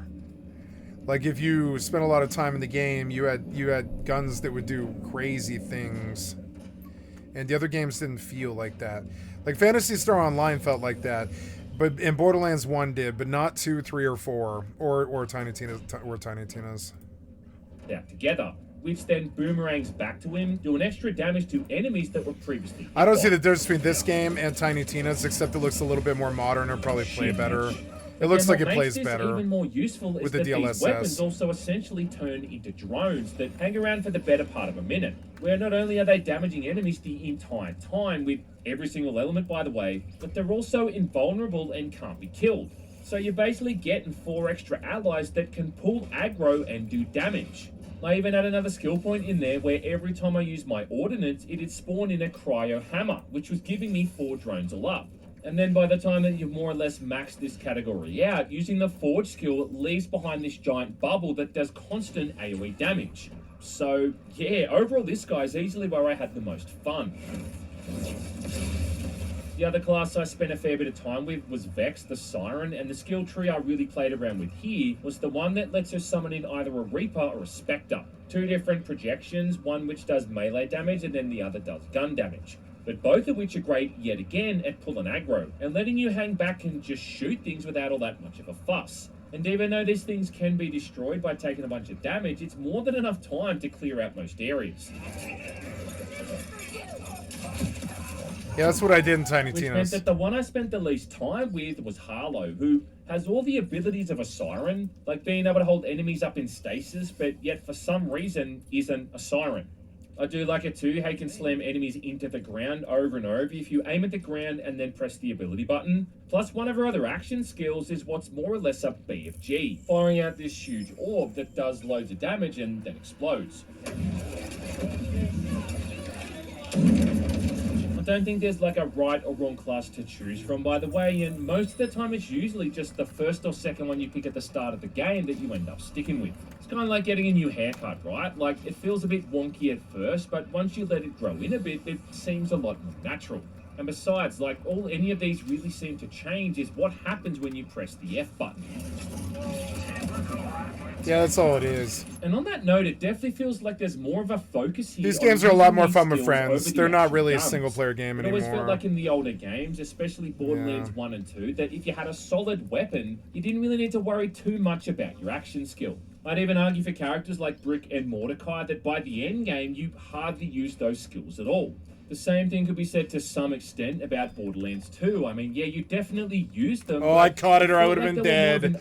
I caught him as he was going to kill me. And when used in I caught it and charmed him. Everything would all come together. Oh, it almost did kill me. In Borderlands 4, though, it really feels like the guns play second fiddle to these action skills. Especially late game, where all I was doing was just waiting for those cooldowns to end so I could throw them out again, making it far more of an action RPG now than a first-person shooter. Yeah, it's really not a shooter It still does depend anymore. a whole lot on the right elements for each enemy type, which means shotguns for shields, corrosive against armor, and incendiary against flesh.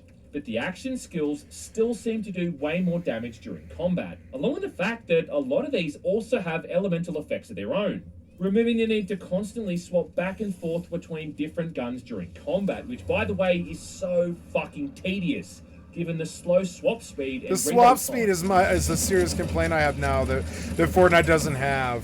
Fortnite will let you switch so quick, and I love that. On all of these creative, wacky weapons, and in fact, you don't even really get told anymore what your rewards are going to be for missions. Yeah, who cares? Yeah, I feel like we really need to talk about the way this thing handles rewards, which might be the most unexciting way the series has done it yet. Because when you get a mission briefing now, it just gives you a broad description of the reward, just telling you what kind of weapon or item you're going to get and what rarity it might be. Like, it's literally just going to say your reward for this mission will be a gun. I mean, what happened to all the creative weapons and items you'd get as a reward for some of these missions? You know, that had the funky names and bizarre properties. And look, on the one hand, it is cool and impressive how guns can have parameters from multiple manufacturers. Like maybe you might find something that has the benefits of both the Jacobs and a TDR gun. But none of these feel unique or thought out anymore. It's just like they've been designated those properties by RNG, which they probably have. So where's the incentive for me to finish these missions if I'm not even going to be enticed by something cool when I do it? If all I get as an indication of the reward is a fucking placeholder icon. This also leads into how your rewards now come in boxes that you have to manually open in your inventory. I mean, it's not enough for the items to just go right into your backpack anymore. No, you have to go through a second interface and open these up one by one, like you're opening up a goddamn loot crate or something.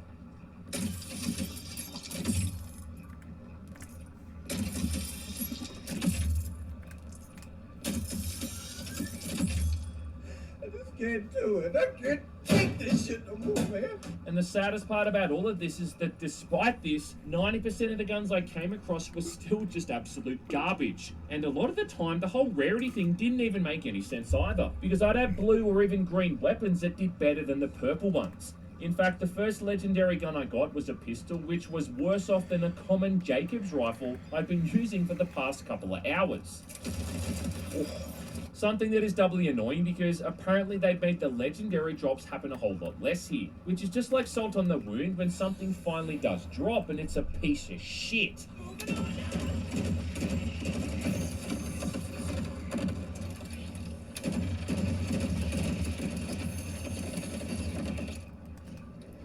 My disappointment is immeasurable. I mean, like, don't get me wrong, there's definitely decent weapons in there. In fact, they even brought back TK's Wave. And I'm sure that buggering around in all the endgame content is going to dig up some awesome weapons too. But you shouldn't have to spend 20 hours in the game to get to that point. That's what I'm trying to say. You understand? Speaking of the length, I'd say this is easily the longest Borderlands game they've made yet, at least as far as the campaign is concerned. And while I did start off trying to do a lot of the side content along with the main story, it did become apparent that this is going to make it a very long journey if I kept that up. Even after you've taken out those 3 lieutenants, you've still got a good 4 or 5 hours left before you actually take on the Timekeeper. So it does kind of feel like it goes on and on there a bit towards the end. And yes, like I know all of the Borderlands games have these lengthy campaigns, but this one definitely feels like it's going on for a lot longer. Especially because of how artificially difficult some of those last few areas are, where the enemies seem to be 2 or 3 levels higher than the player. For no other reason, it seems, than just to pad out the runtime. Why are they all 4 levels above me? I mean, it's not like they become more intelligent or add any new tricks in. They just have quadruple the amount of hit points. If it at least tried to keep things interesting or come up with some new ideas, maybe this would have been fine, but it's really little more than just running from one combat arena to another, taking on these spongy enemies which all have the ability to put you into second wind mode in nanoseconds. And you know what still brings my piss to an absolute boil here? Is the amount of times you get knocked down into second wind mode, only there's no enemies nearby to kill so you can recover in time. I'm dead. I'm gonna fucking die. Look, I'm fucking dead. I'm dead. I'm dead. I don't believe it. I'm dead!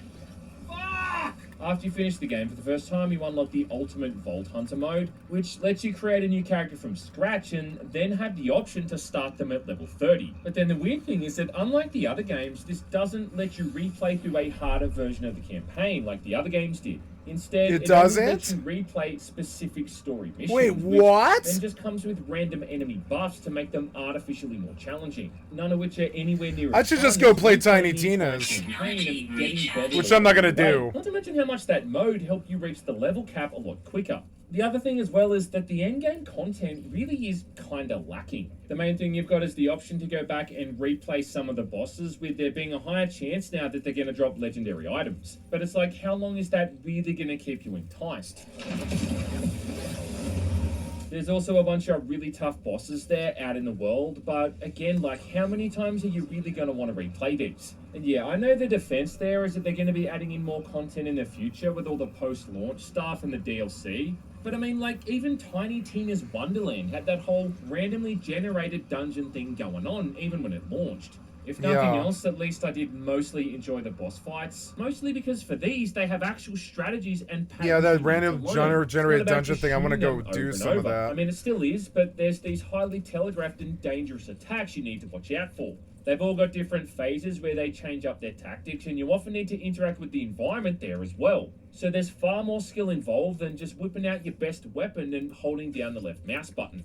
The final few bosses in the story are ridiculously intense, and there's that added visual spectacle too in co-op mode where it feels like you put on a pair of LSD glasses as every possible epileptic trigger is being flashed across the screen. I like Again, that about Tiny Tina's Wonderlands. It's quite a colorful spectacle because you're like this mage who has like a giant mushroom mob that like runs around and attacks for you and stuff, and you have a bird and the bird flies around and harries them, and it's kind of cool.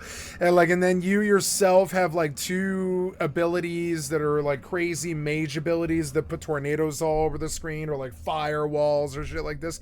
You're constantly just like dumping magic and stuff. And as a game, I think Tiny Tina's Wonderlands was my favorite one of all five, which is so dumb. It's so dumb because the community did not embrace that game. And while it's still, I think it is actually a good game, and it has a lot of my favorite actors in it too, which is really weird. Like Will Arnett. Will Arnett is like almost my favorite actor almost.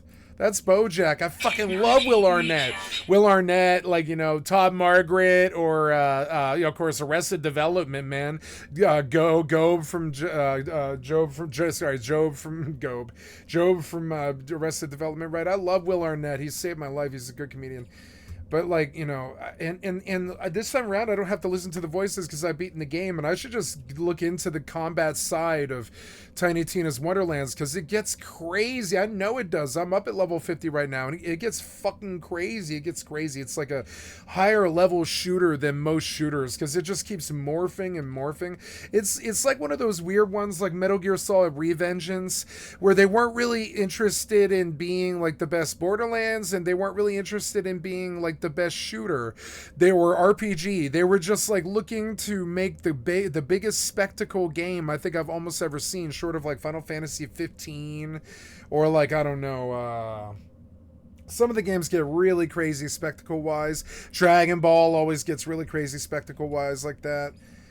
Anyways, yeah, magnetized ferro, I can go to that one. Gold, we'll go to pyrite. I mean, pyrite, yeah. So how much is gold worth? 88,000, 353 each. We'll see what it is as pyrite, because like cook the pyrite. This like all this Borderlands 4 stuff makes me think that I would just be happier with a replay through of Tiny Tina's. Because it was a good game, and this time around I wouldn't have to like watch any of the cutscenes, or because I've beaten it, and I don't have to watch any of the cutscenes or any of the problems or anything. I don't have to listen to the voices. I can turn them off, and I can play it like an RPG, because it is a good RPG. You have like all these pets and this crazy magic and stuff, and you're like going through like World of Warcraft, except you're like the mix between a BM hunter and like a fucking evoker or something, and it is like a mix of BM hunter and evoker, and it's 3D and it's beautiful, and the graphics are smoking hot because they're like 3 years old, and they run well in DLSS, and it's a good, well patched game, and they dealt it, and they know they have some kids who really love that game, so they treat it well.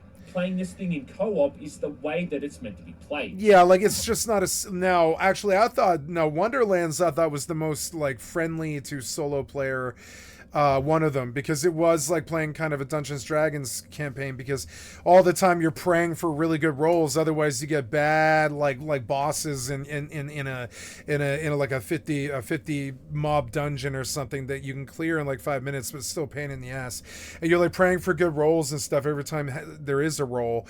And I thought it was actually kind of elevated. It was like an elevated game compared to a lot of other like shooters that are like Borderlands, like looter shooters, because it did have a lot of cool gambling. You were like praying for good rolls and stuff on the loot and all that. And while the combat wasn't really quite amazing, it wasn't really too amazing, it is a spectacle. The game is a spectacle. Every time you fire off the mushroom mob, like the mushroom pet that's the size of a human being, and it like starts stomping mobs, and it warps in and starts like fucking stomping mobs and shit, and the eagle comes out, and the eagle starts harrying the mob that the mushroom mob is stomping, and then you throw out like whirlwinds and stuff, and I'll never forget it. The game stood out. It like stood out, you know? It like did. Oh, The Tarama took a swing at me. I have him again. I have him now. Alright, now I want you to... See, this game fits my, like, pacing, like, just as much as Rust does.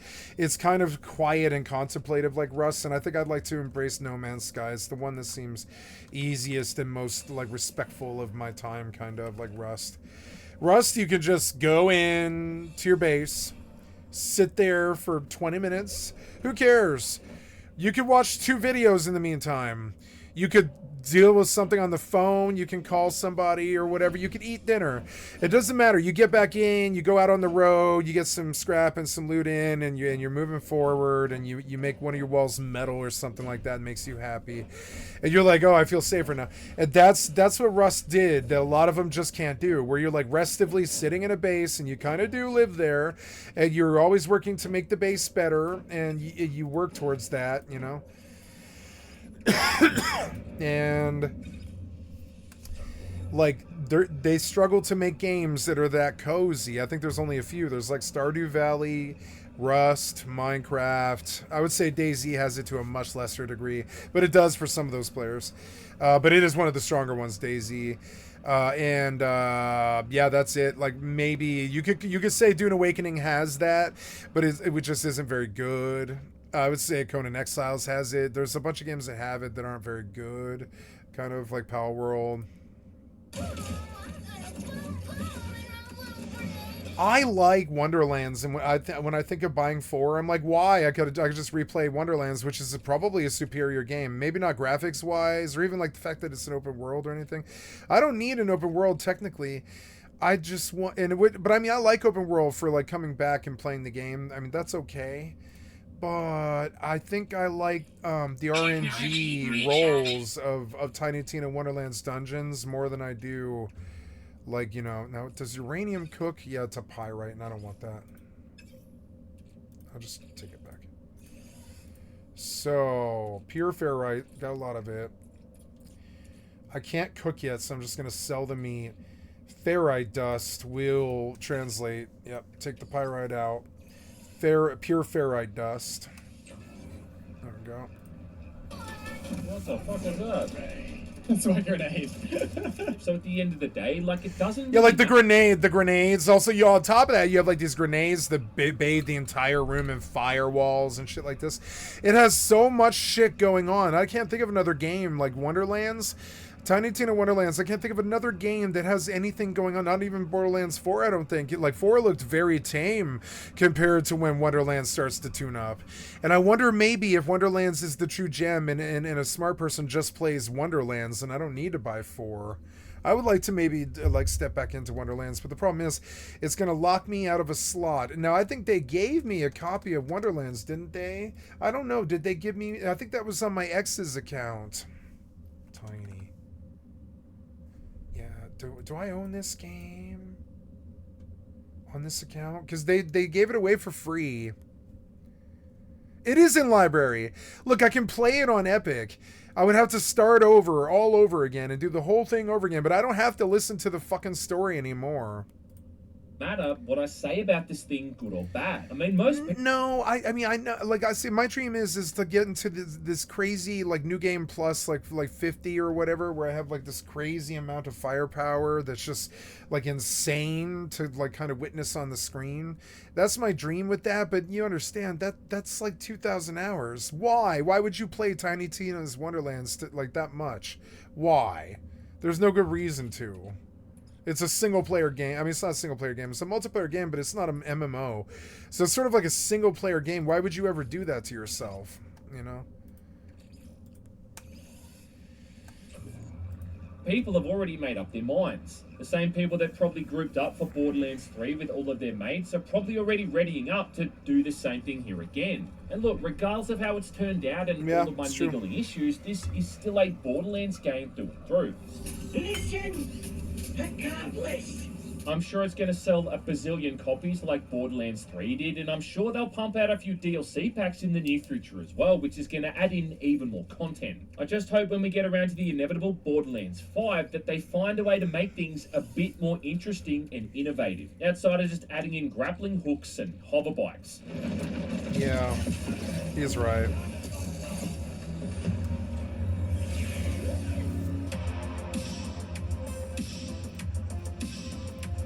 Yeah.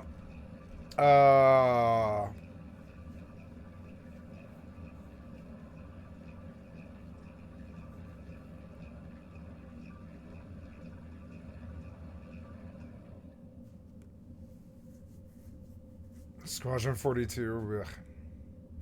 Borderlands 4 is a masterpiece. Are you serious?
Technology recharge.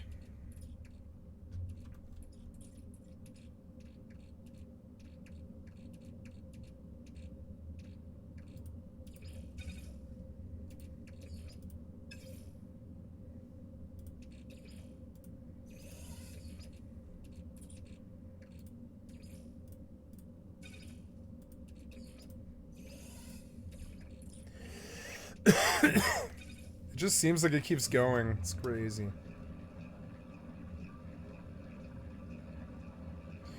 Wait, oh, Dune Awakening is going free to play anyways.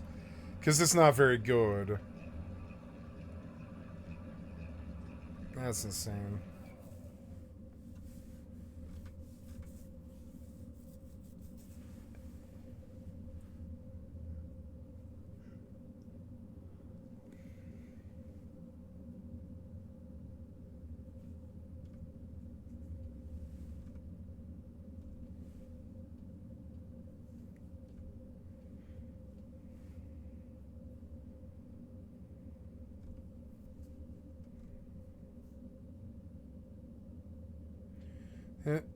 This guy ran. Oh my god.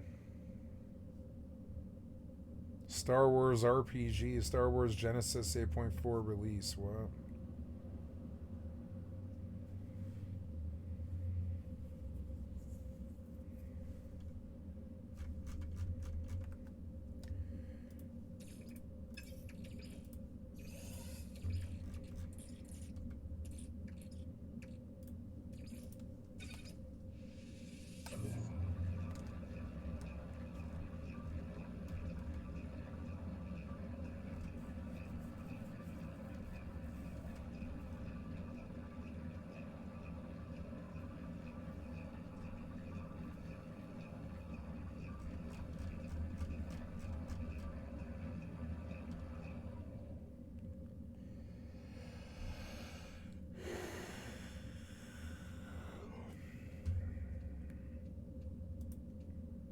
Hey guys, it's Paradise, and today we can finally talk properly about Borderlands 4. So here's our review and impressions after playing over 150 hours, and it's not what we thought. We initially went in expecting more of the same, akin to Borderlands 3, but Borderlands 4 is actually much more. It overhauls core systems, expands on the endgame, and there's a lot more going on here than we expected.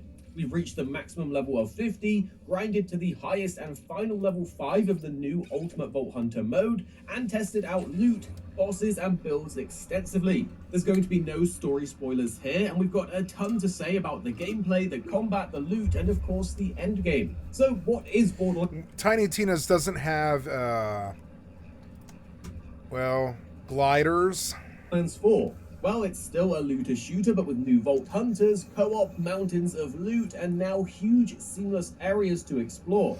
But this time it feels like a big step forward in where it counts in terms of gameplay and mechanics. Skill trees have nearly tripled in size compared to before, with unique capstones and augments that really change how each build feels to play. It makes experimenting way more fun and gives you a sense of missing out on cool new options if you don't try them all. You're still going to be running, gunning, looting, and blowing things up along the way, and it feels like what you want out of a Borderlands game. Story-wise, Borderlands 4 feels a bit more contained. It's set on an isolated planet and split between several large main zones as you progress through the game. It moves you through these different areas, introduces a lot of new characters, and feels much tighter and a bit shorter than Borderlands 3's story if you focus just on the story itself. If you're worried about the humor, this time it feels way more balanced. It has plenty of jokes, but without overloading you in cheesy moments, although there are still some in there occasionally. On top of that, there's plenty of returning characters, which adds a nice layer of familiarity for long-time fans. And on this point, OG fans should love this one, especially if you give it enough time.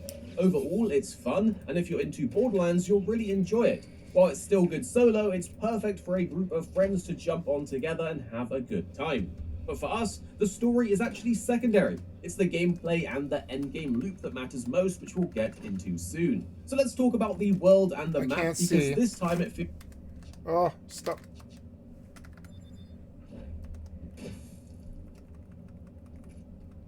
Oh, I got him. Ugh.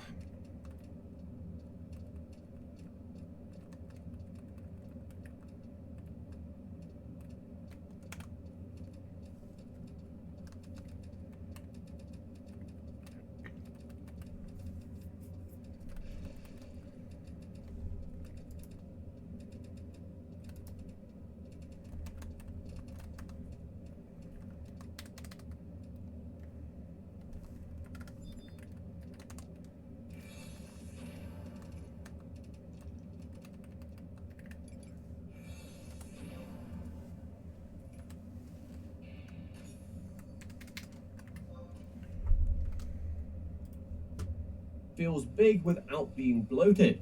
You can seamlessly travel between areas, which means fewer loading screens if you solely travel on foot or by vehicle, but because you can fast travel, it basically means there will be loading screens. There are no catch-a-ride stations anymore. Instead, you can just simply create your Digirunner on the fly, making getting around so much better than in previous games.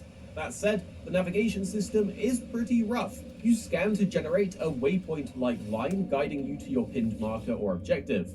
This sounds good, but it's on a cooldown, it's often hard to see, and sometimes it just disappears and often routes you the long way there. So in reality, to get around efficiently, you're going to be checking your map constantly, which isn't ideal given it's slow to open. The biomes do have some variety, and each area is different, although we would have liked more dramatic differences, more akin to some areas in past Borderlands titles. That said, the world itself feels more alive than any previous Borderlands. It's not on the level of something like GTA, but it doesn't need to be. It's varied enough that it feels rewarding to simply play in and explore. You've got tons of collectibles, loads of side quests, silos and safe houses to unlock, and even open world bosses that spawn in easy to spot levels. I'll be right These back. fights feel good, they seem to always reward something worthwhile, and give you reasons to go out and explore instead of just grinding or progressing.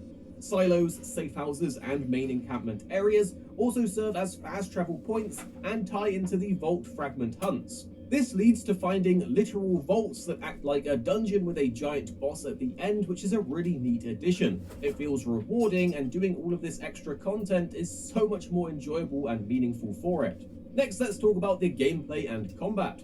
Gunplay has honestly never felt smoother, with far fewer bad-feeling guns compared to the older games. The Vault Hunter classes themselves are great. Amon may not have felt amazing early on, but once his augments kicked in, he could flame punch through enemies. Meanwhile for Vex, it's a brand new take on the Siren archetype, leaning into summoning trees that are surprisingly strong and well balanced. She's a blast to play throughout the story, no matter what tree you focus on, and in the endgame she's a complete powerhouse. This might be one of the first times I've found my Vault Hunter the first go around, instead of picking one and then regretting it later.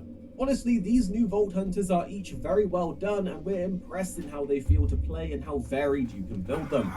Boss fights this time are more mechanically involved too. You'll be grappling objects to drop invulnerability phases, air dodging to avoid big attacks, and the new movement mechanics including grappling, dashing, sliding, and hovering makes the combat feel faster and more fluid. Honestly, the game feels a bit more Destiny-like, but that feeling is even more at home here in a Borderlands setting. When it comes to bosses though, don't worry because you can skip out on all boss phases and mechanics if you're strong enough, so it rewards having an absolutely cracked build. Farming has also got leveled up across the board compared to how tedious it could be in past titles. Moxie's on-core system and mission replays make it much easier to target drops that you need and is overall a much better system and gameplay loop. But it does come at a cost though, and it's one of our biggest issues, because replaying missions can get really tedious since there's an entire mission and separate instance of the world. Within this, NPC dialogue cannot be skipped, but luckily cutscenes can.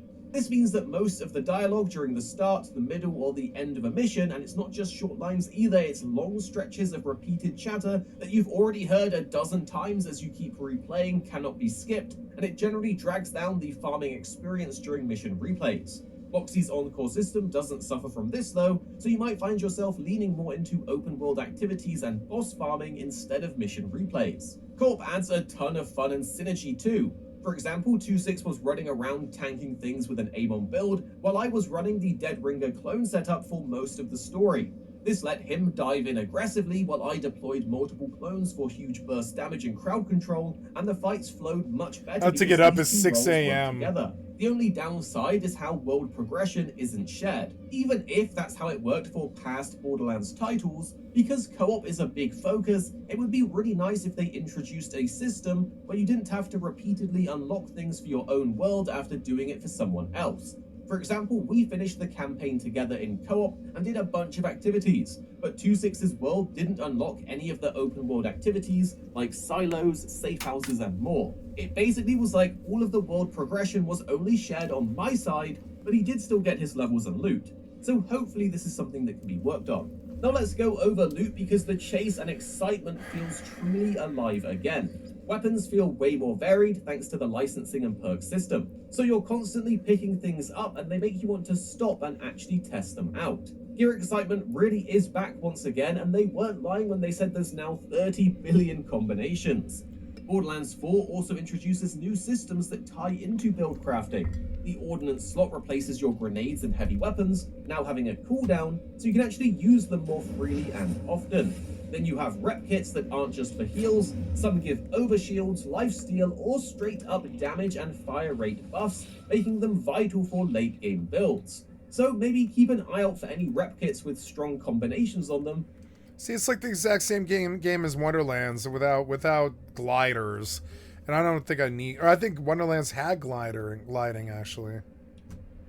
You don't really need it.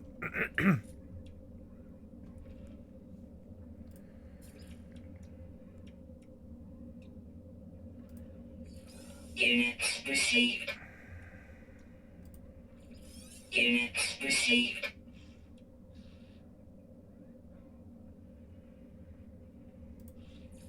Units received. The voice is far too loud. Got her down to half where she's at, 15 something.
Meaty chunks. Units received. Animals are good money. Units received.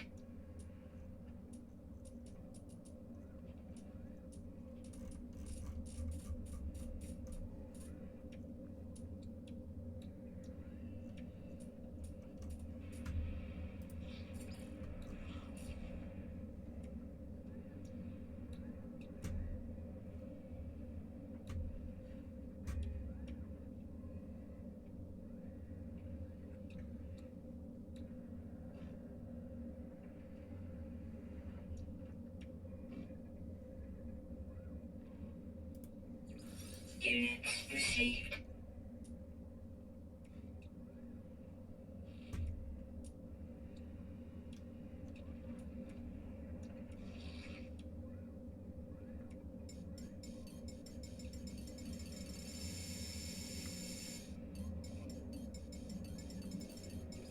Units received.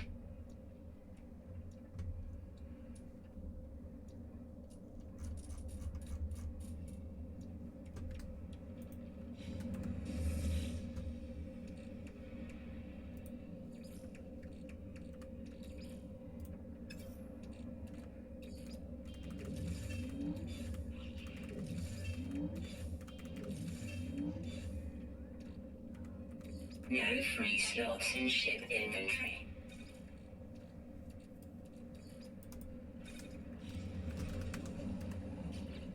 $330,000 and 458 nanites.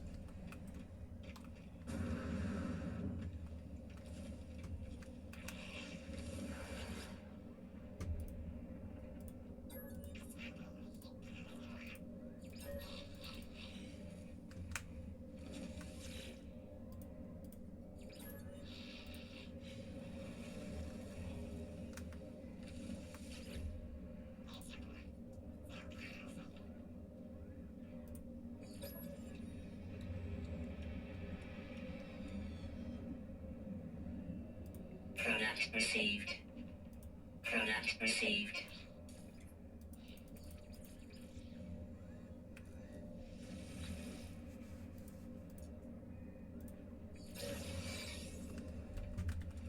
I got another planetary turret, I think. 3 of them.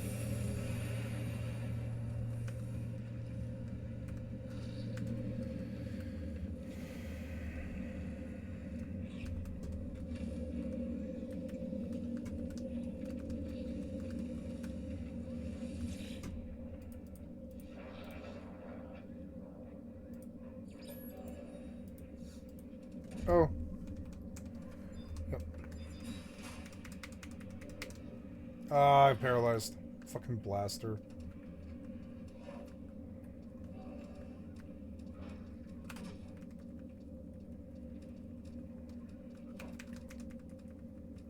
Fuck.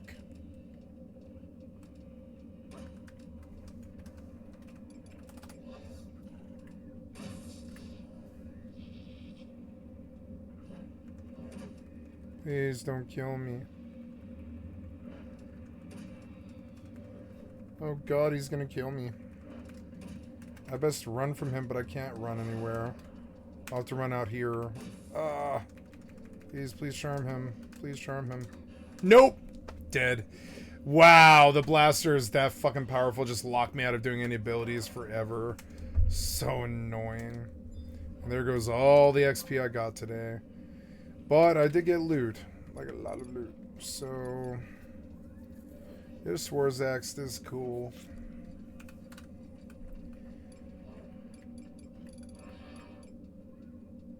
More stuff for the stacks.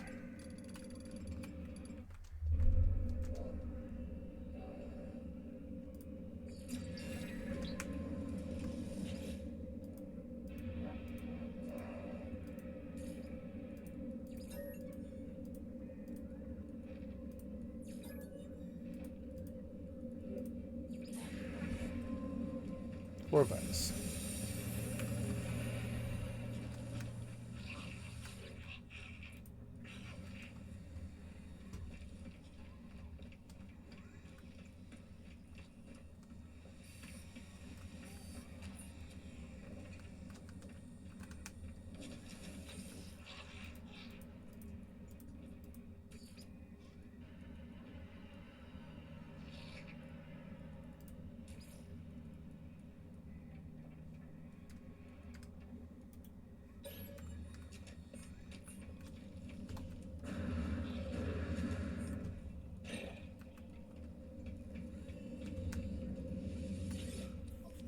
Like the jetpack in this game seems more fun to me than the Shigawire thing.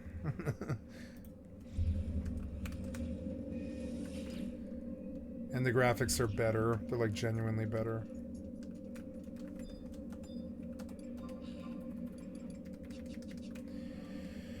That camp, it keeps killing me. I should probably go back there. Should probably not go back there. I don't know. I don't know what I should fight. I really don't know.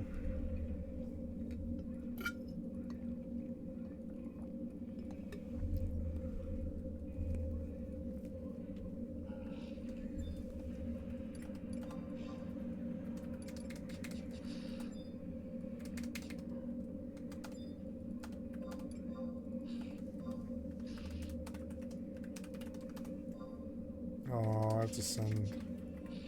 I have to go receive.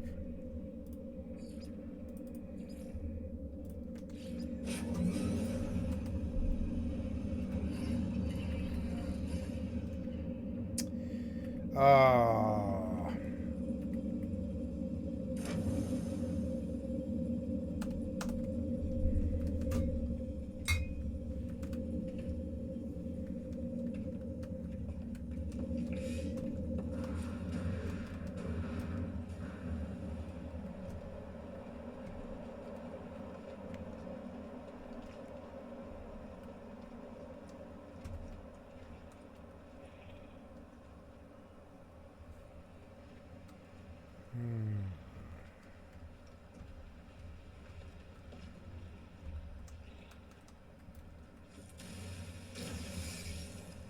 Geode.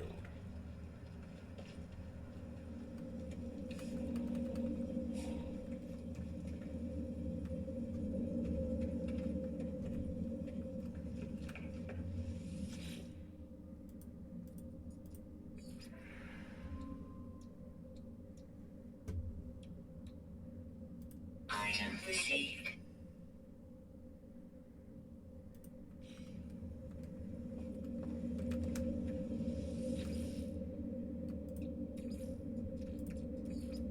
Technology recharge.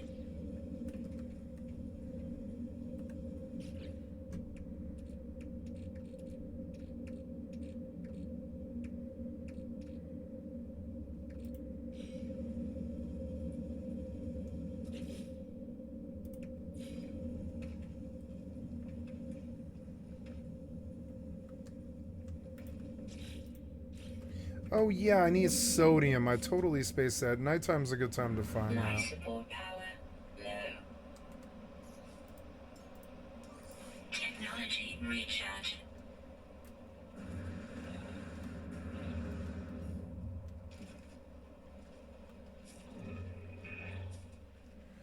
I need carbon.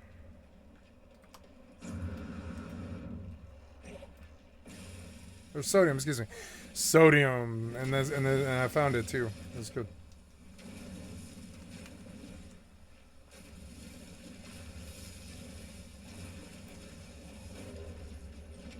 Very good.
gonna tell me exactly where everything is.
I wish X4's combat was like this.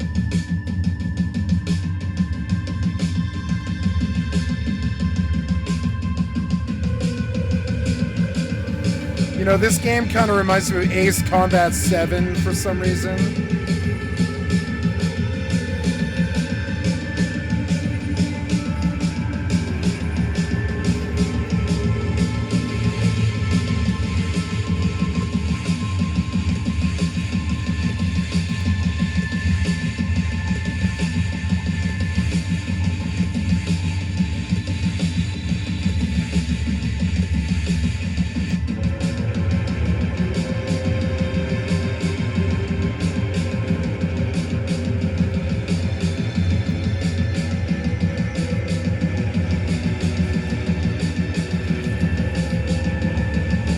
beautiful day for a dogfight.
Nice.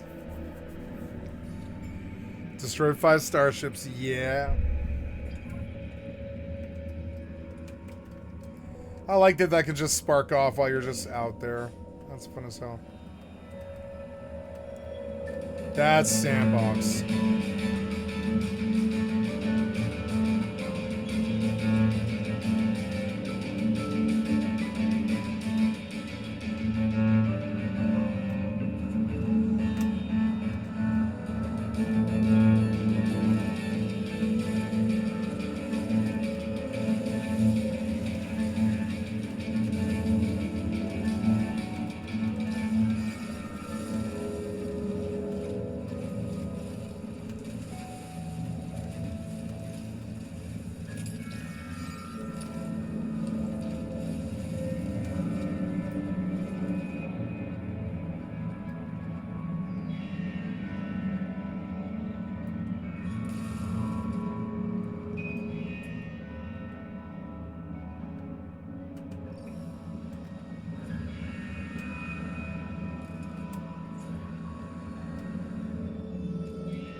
Okay, getting up No Man's Sky here. Oh yeah, four's out, huh?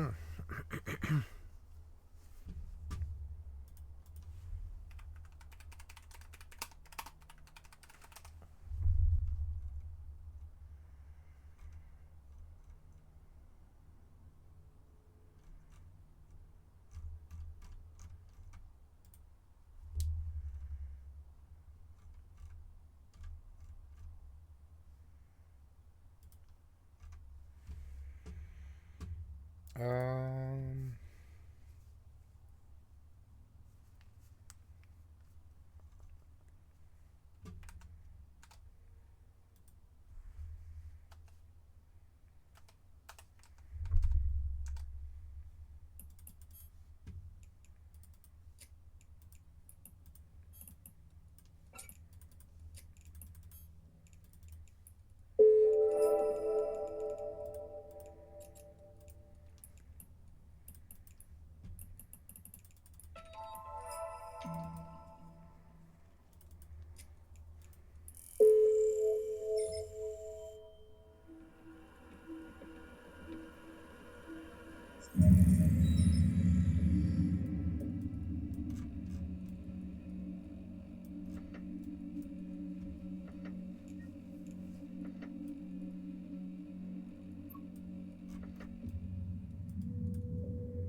because you just might be using them into the endgame. On top of that, every mission and generally every activity that you complete has a reward with a sort of loot box that gives you cosmetics or weapons. And the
They thought they would just ruffle stomp the Mercy. They cannot ruffle stomp the Mercy.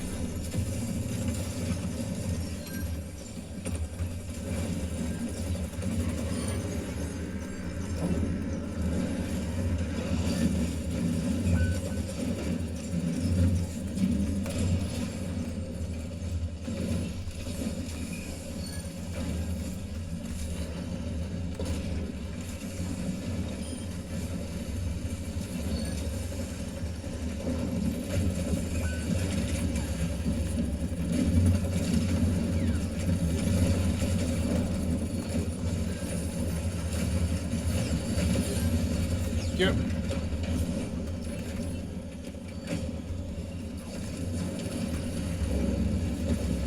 Oh, damn it. Dropped the bomb on my head.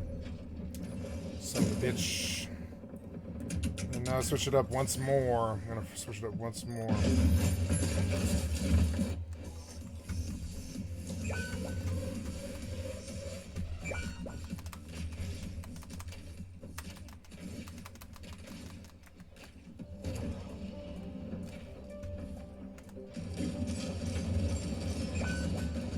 Dead instantly.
Fuck!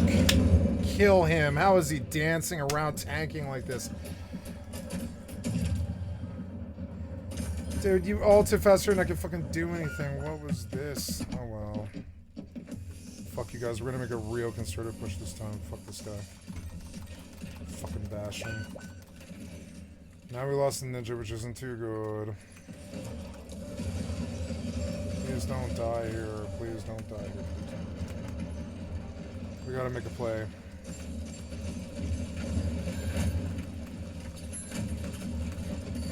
Alright, there we go.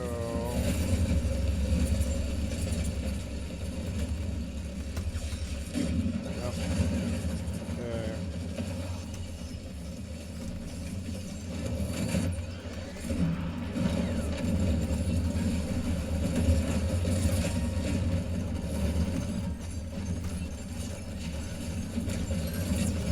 No! No!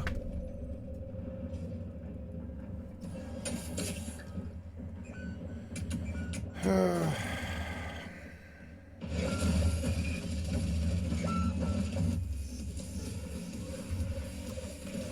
damn it.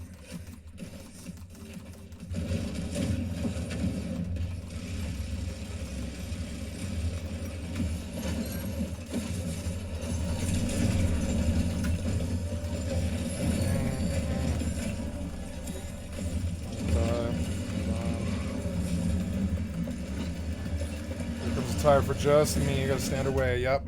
For just me. It's always just for me. Piece of shit. Yep, just me. Now we all die because of the tire. And Junkrat ruins another fucking game by himself, and I leave the game.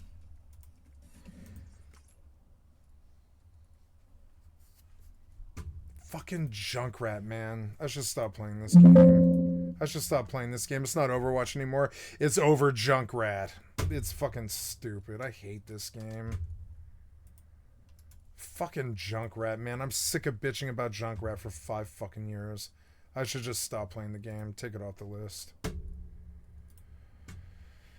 Anyways.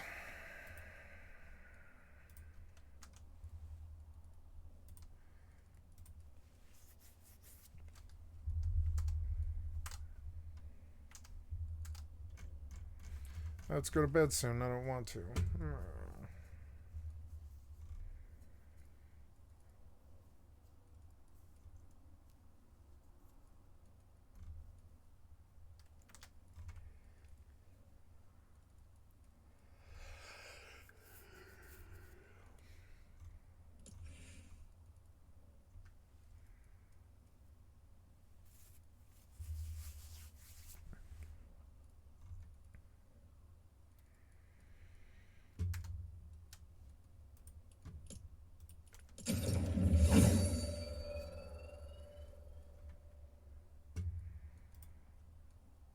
What's up, guys and gals? Welcome back to the Nerd Castle. Today in the world of indie games, we're going to be checking out a title that I think we played around with like back in 2022 or 2023.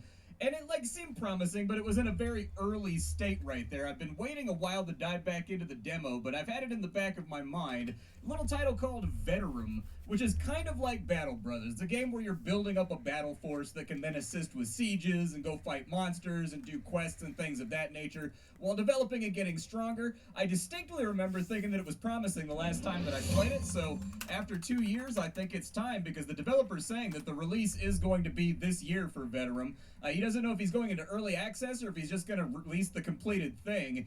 But since it's got a release coming on up, I figure things must have changed here in the last couple years. So I figured we'd dive in for I don't know, 30 or 40 minutes and see if it's a good time. If after watching this, you wanted to get Veterum for yourself, you can download the demo from the link that I've included down in the description. Easy peasy right there. And then, of course, there's a bunch of other Nerdcastle links down there, just in case you wanted to give those the old saucy click. But let's go ahead and start off a new game. So who were you before you joined to play around with? I'll probably just move him up like so. And then, oh, okay, so we get to move our entire force before things start to get rowdy. Fair enough. Let's get a nice contiguous...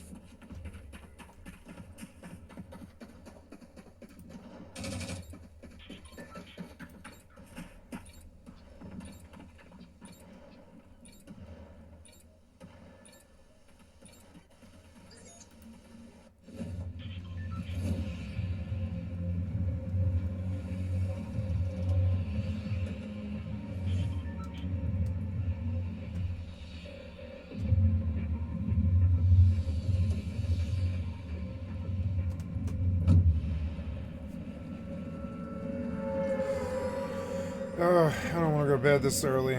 I'm gonna push it out another hour, but yeah, I'm gonna go to bed at 10:30. Fucking annoying. I want to be rested for the day. When you almost get to 50 years old, you start to realize that you just don't have the pep in the step that you used to have, and that's normal. That guy's gonna get me.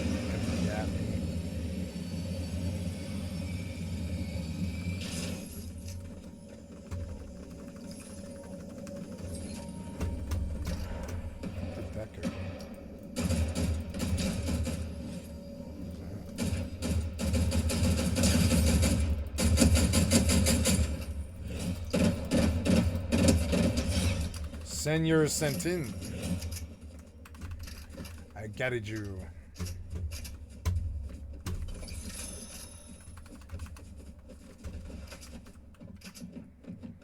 I love this game because it feels like Mirror's Edge. You just run through and you have no idea where anything's going. I have no idea where anything is. I mean, I might memorize some of the maps or whatever, but it's I don't know where it's going. I'll just follow it.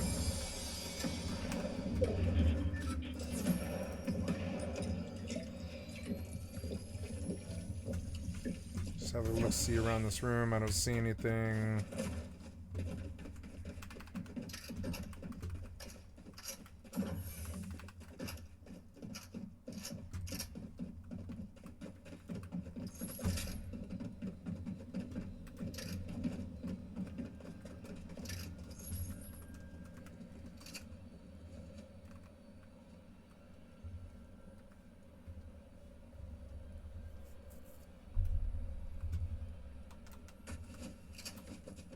Oh.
Fuck was that? Whoa.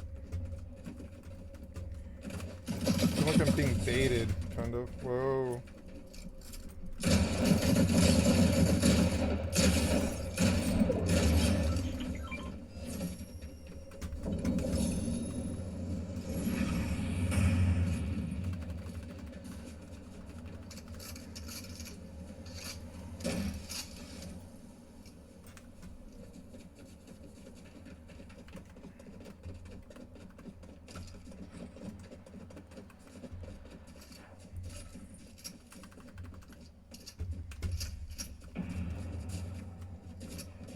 Oh.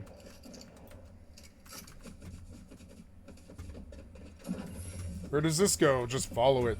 I have no idea where this goes. Oh, here, there is somebody here. I don't know. Who's this?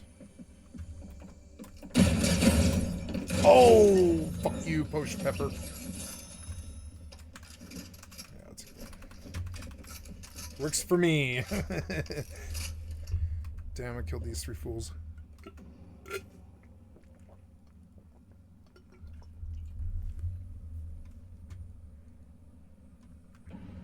I should watch a movie. Does this have to go to bed early? I should just watch a movie.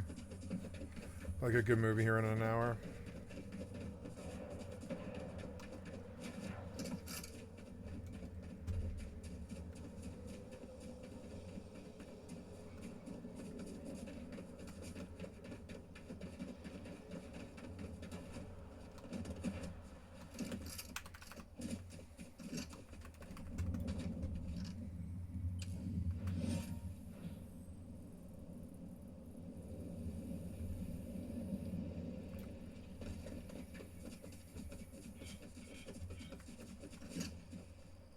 A lot of mobility this season, which I like.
Ooh. Ooh. That made this much easier. Yeah. Yes, upgrades. Those are good. Yeah, I mean, everything here is good. I got a little bit too... Oh. What is this?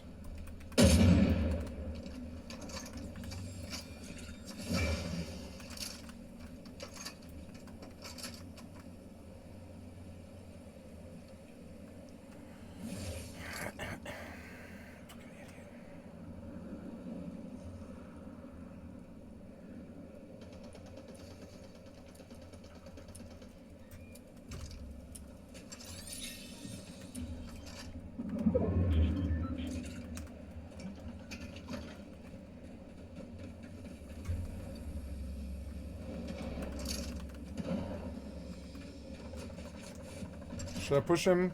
I don't know, maybe.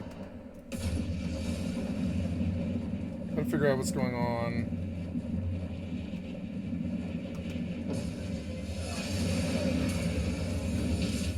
Gotta leave.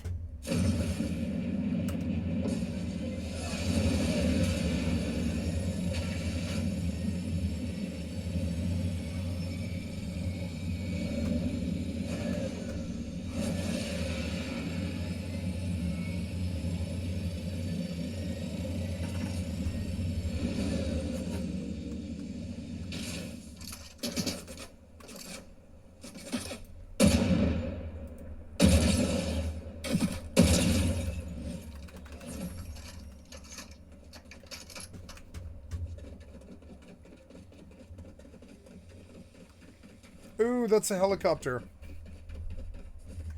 Let's boing to that. I'll boing to that. Will you boing to that? I'll boing to that. Let's boing to that. Ah. Need enough ammo to kill everybody. 5 down, 18 up.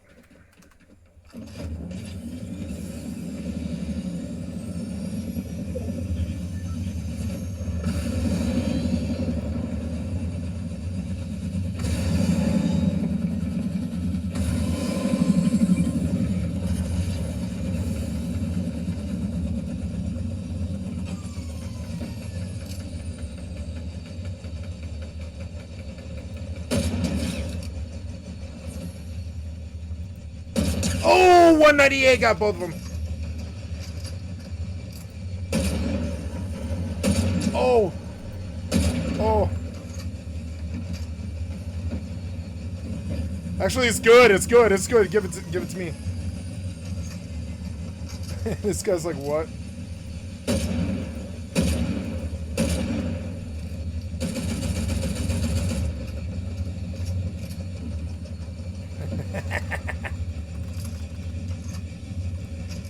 It's random, but I'll take it. I'll take that I'm here. I can just escape, and I've got a good advantage of this whole scene. Fuck this guy. He's in there in the building healing. Fucking dick.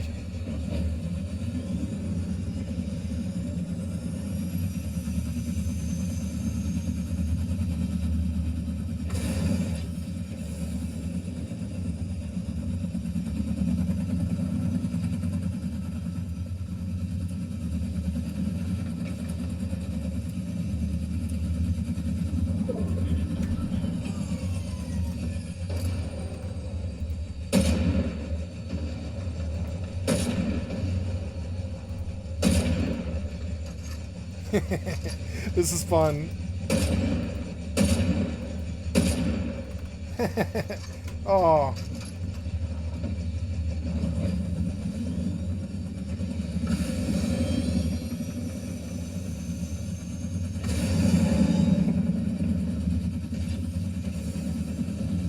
I just watch them fight.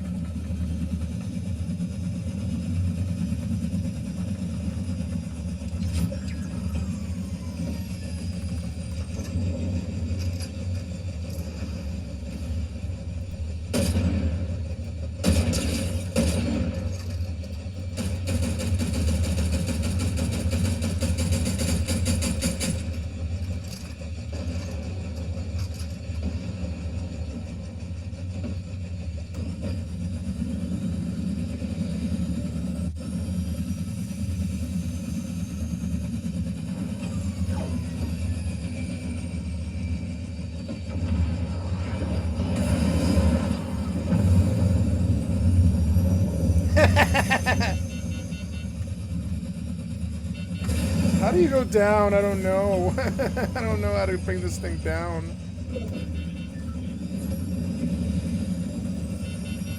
Oh, it's right click? It's fucking right click? Okay, well, I learned. I want that thing.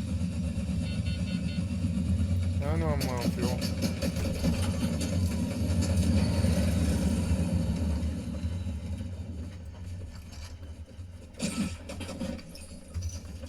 Thank you.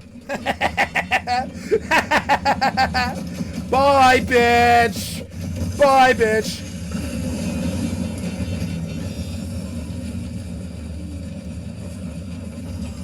Oh, no. Well, at least I've got cover. I've got to reload.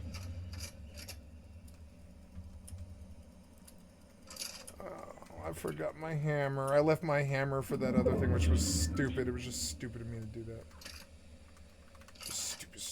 Stupid of me. There. I want that bush. That bush is a good place. Yeah, that bush is a good place. Fuck you. Ah, 7 down, 7 up. Wish me luck.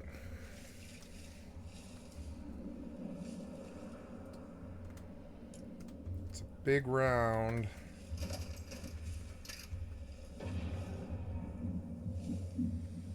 What the hell is that?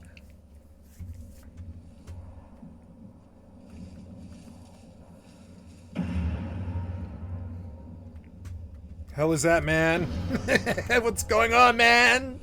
It's like it's like some kind of movie, man. What's going on, man? Some kind of movie, man. What's going on, man? Boom, boom, boom, boom. What's going on?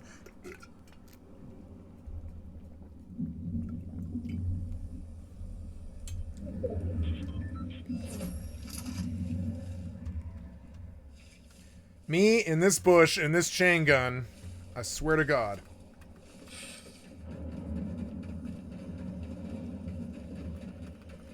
No, mobility isn't too good. Probably die here, maybe. Gots to move, and I'll probably die. Oh, what's that? What do I see? Oh, no, never mind. It's mobility. 2 different kinds of it. So it will... I think I'll boost first, just to see what's going on, but then I'll come back here. I'll come back here, yeah. Whoa. No, no, that's not what I wanted. That's not what I wanted. Whoa.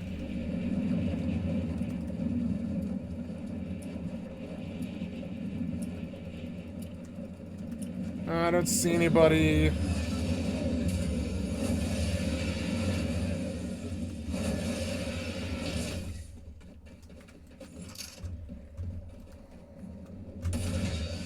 Damn it. God damn it. There's somebody.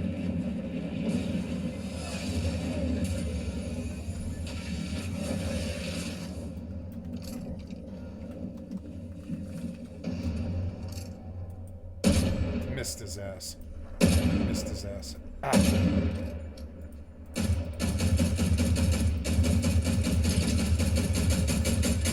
Take it.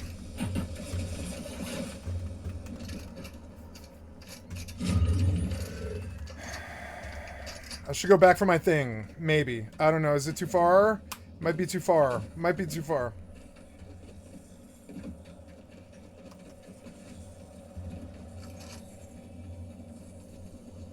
Stupid guy. Stupid guy. Is he gonna kill me right here? No.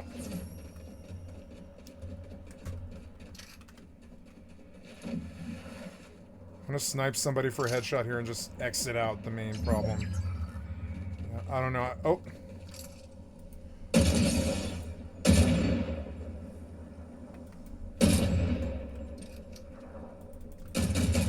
Fuck, I need cover.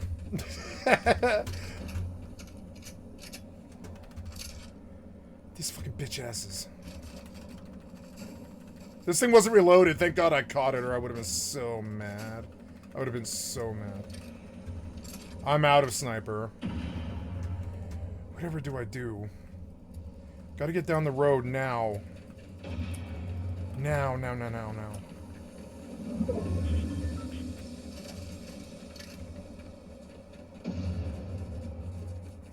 Uzis. Gotta get around to this thing. Go. Nope. Push up the hill. I'm gonna let them know I'm here. Oh. Yeah, I see his ass. I see his ass. I can't get him though. I don't have the ammo. Yeah, while he's busy fighting this. Oh, please, God, tell me this has fuel. Oh my God, it does. This thing has fuel. What are the chances? I'm gonna fucking kick his ass. Yep, you best run, bitch. I'm gonna fucking slam you. I'm gonna slam you off this thing. Oh, there you are. Yep. Oh, bye. Sorry. What? Boom! This one should really kill you. Oop.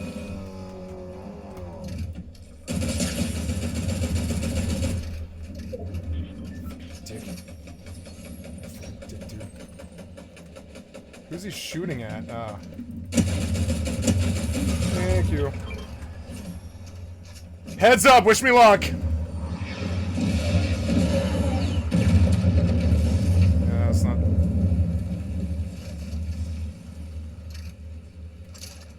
Where is he? I want that crown. He's not down there. I'll just take this. Oh, I already have one back. Oh.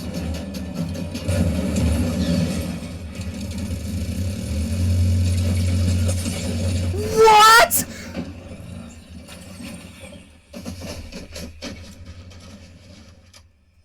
I did 25 damage to that guy. I think at least 30 shots landed. What are you talking about?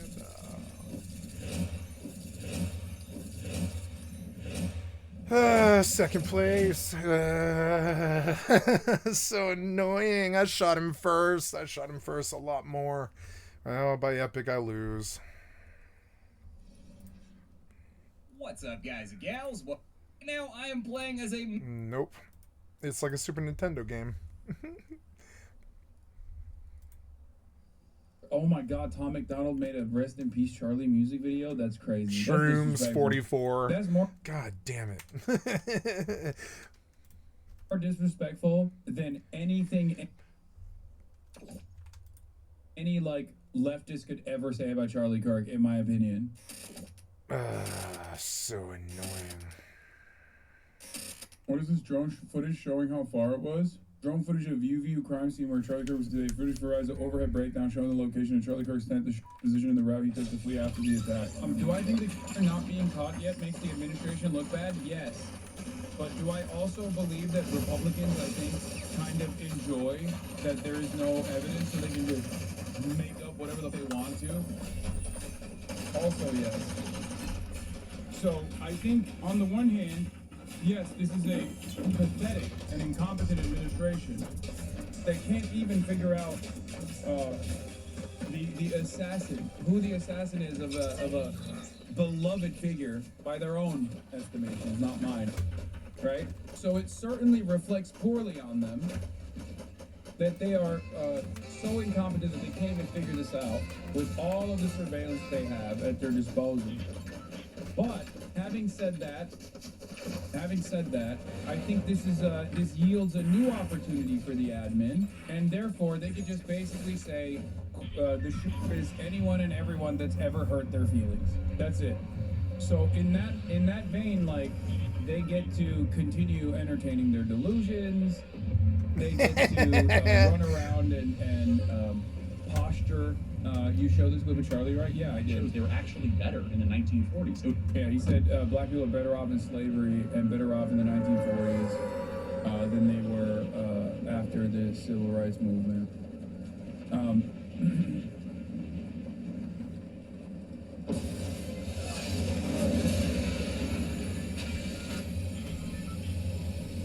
Another view from the Reuters drone. Reuters drone image shows reported location from which the Charlie Kirk.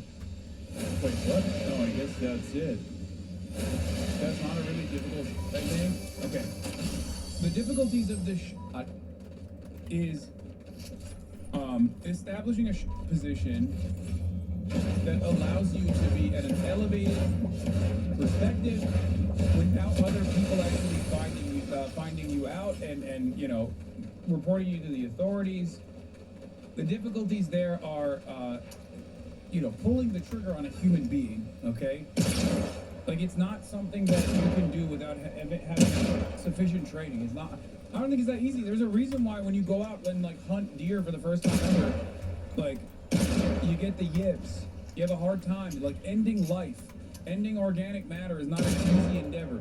And it's especially difficult when it's a human being. Well, yeah, if you're perched up, I always go so far as the easiest version of this is being perched up at a hunting stand, okay, and then having a deer off in the same distance. Where'd he go? But the first time you take that, that's still going to be difficult. The second time you take that shot, that's going to be less difficult. But it's obviously not going to be easy to take that shot if there's a human being on the other side of your scopes, okay? And it's especially difficult when all of the other pressures of the environment are factored in to the decision making at the time, and then you are able to make a quick escape. El Señor Panzas. He was a Panzas. Reveals that. Wait, hold on. That to me reveals that this person might have Just see him run. some experience at least, like how? Because I don't think you have a situation.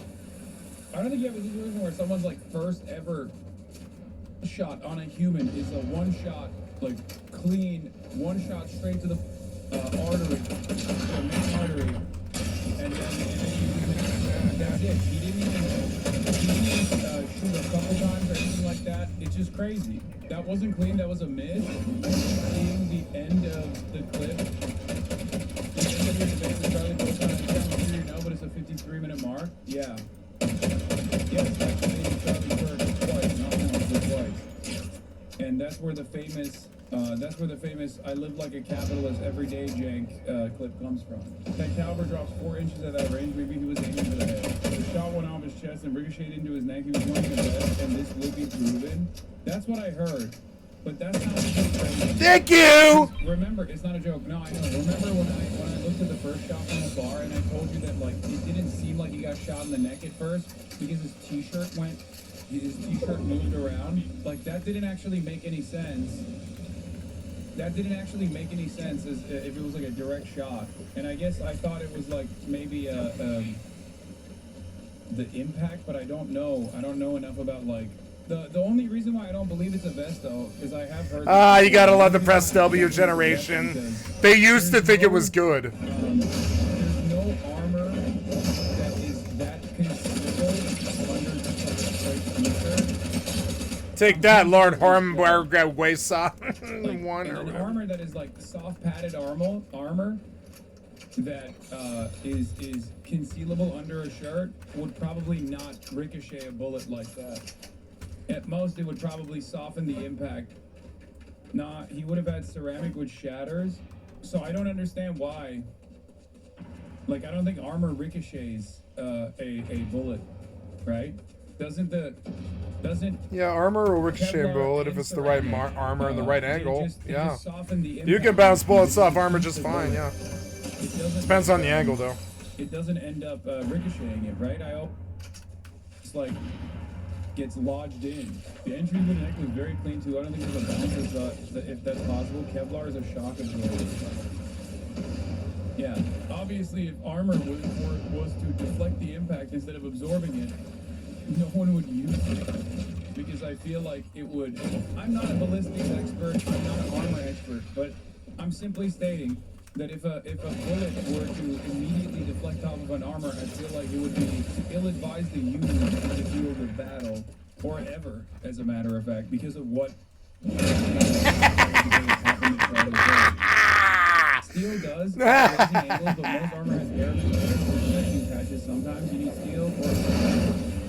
But I have seen, I watch a lot of gun people or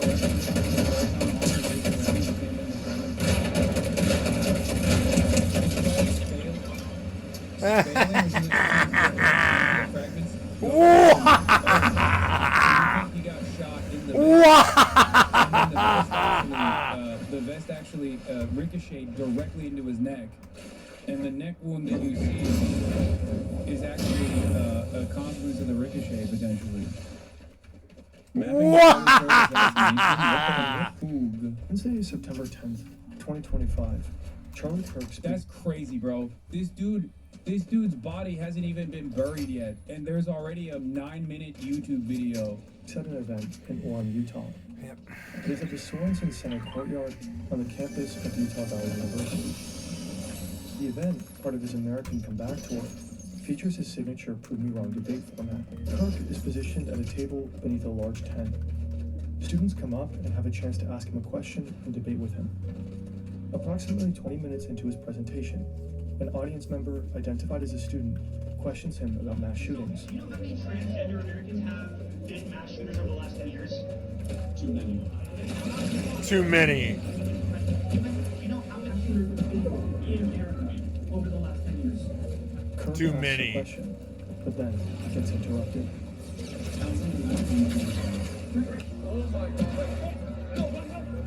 When Charlie is 18 years old, he speaks at a college. He just seems like any other young American conservative. But at that college, he catches someone's eye. Will Montgomery sees that Charlie gets attention. While other conservative speakers are boring, young people listen to Charlie Kirk. A month later, in September 2012, he and the 18-year-old launched Turning Point USA. Well, Turning Point USA. So before he did that, the OG is that he didn't, before he even got invited as a speaker, real Charlie has no. His starting point is actually writing an article for his high school newspaper about how potentially a black woman took his slot at West Point Academy. Okay? Oh my God. Is, an admonishment of straight, DEI before it became known as DEI, but like affirmative action, right? He attacks affirmative action in a hypothetical racialized grievance. He wrote that when he was 18 years old. And of course he had no proof for this, but it didn't matter. And Breitbart took that and posted it. And then as soon as Breitbart posted it, he became a conservative fixture. Like very quickly he was swept out. And he became one of those like, young conservatives, you know? Because they were like, oh, he's just the kind of racist that we need. He's just the kind of racist that we need. Charlie Kirk, yeah. Really weren't any young conservatives? No, that's not true. Where did the grappling hook go? I haven't seen any of those recently. Breitbart, for the record, is an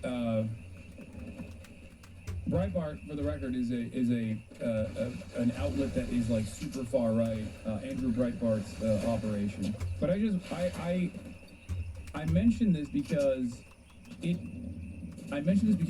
just shows you how easy it is to become like a known figure. I knew it. And what it takes for someone to, as a commentary person. And so what we're trying to do is we're looking at the high schools and the colleges to challenge these textbooks that publish flat out all sorts of fallacies. It's a non-profit organization established to promote conservative values, specifically among young Americans through high school and college. Also, bro, look at the young people after. Oh my God, Tom McDonald made a Rest in Peace Charlie music video. That's crazy. That's disrespectful. That's more disrespectful than anything, This saying I would pull the trigger myself, except I was raised better. Tom McDonald making a music video post-mortem to honor you is unironically the most disrespectful thing you can do to any human being. I'm only 19 years old and I'm fighting this day. I use college campuses, high schools, I debate professors, I debate socialists. It's not an immediate success. I debate socialists. Into something larger. Yeah, right. We probably recruit 4,000 or 5,000 new students, recruit and collect their data. It's a high energy conference for us. Yeah. So when Turning Point USA, bro, I don't want you guys to die out of cringe, maximum cringe.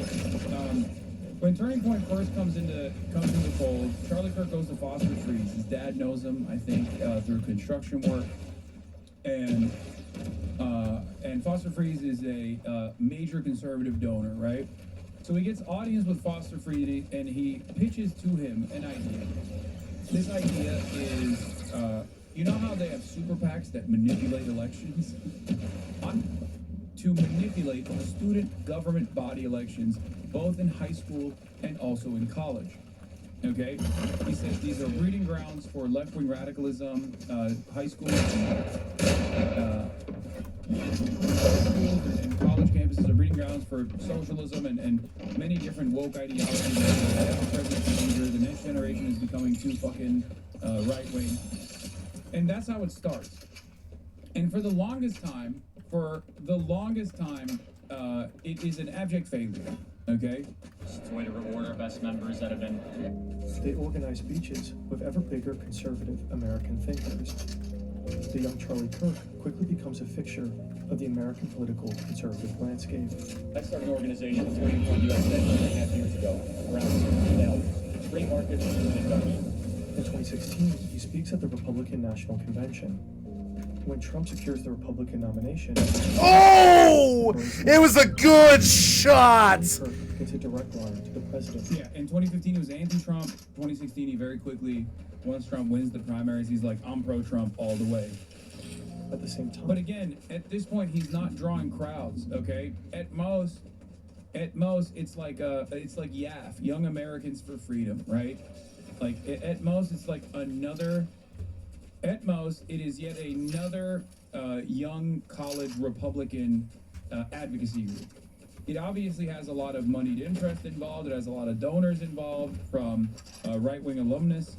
But I think it's sober versus high at this point. Having said that, it's kind of funny.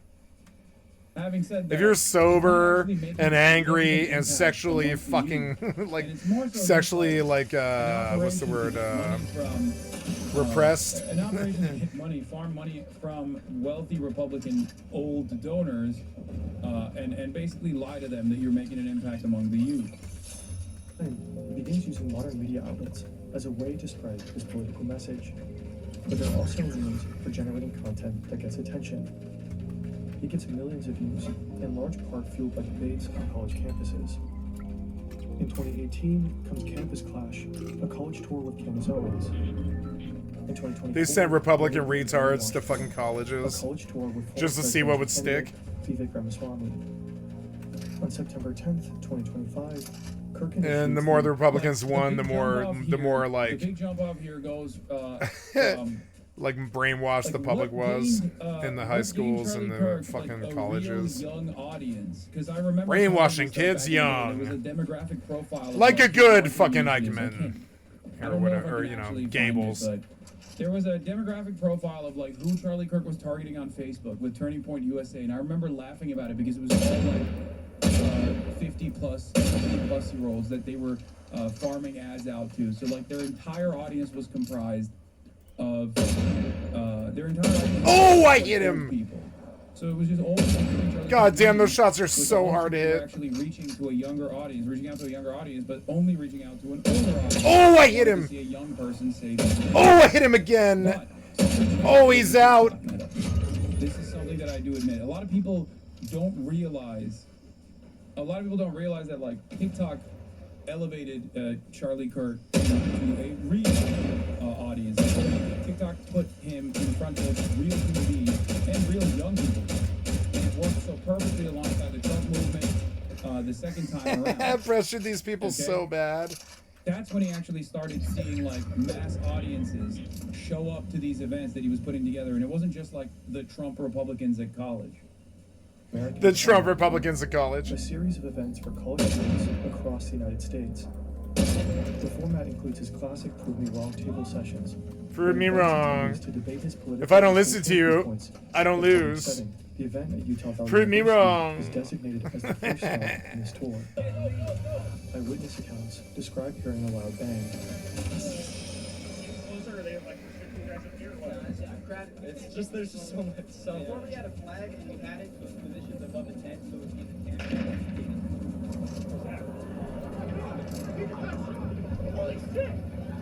Immediately following the sound, he doesn't actually show, right? Jerks backwards. A significant body of blood gushes from his neck. Although an autopsy is yet to be released, Speculation states. Oh, you're bringing me a helicopter? How nice of you. And spy. The film shows that audience members react to videos instinctively. Collectively looking Thank you.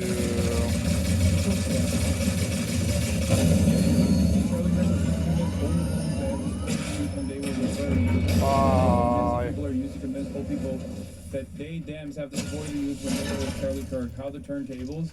That is exactly right, and that is the reason why I was thinking about.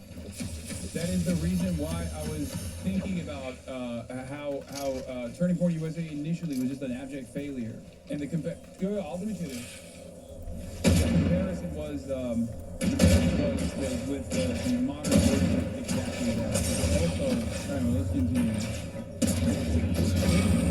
Multiple police covering and try to bring him away to surrounding vehicles as soon as possible. The phone recording further released on Twitter, a figure is identified on the roof of the Rosie Center.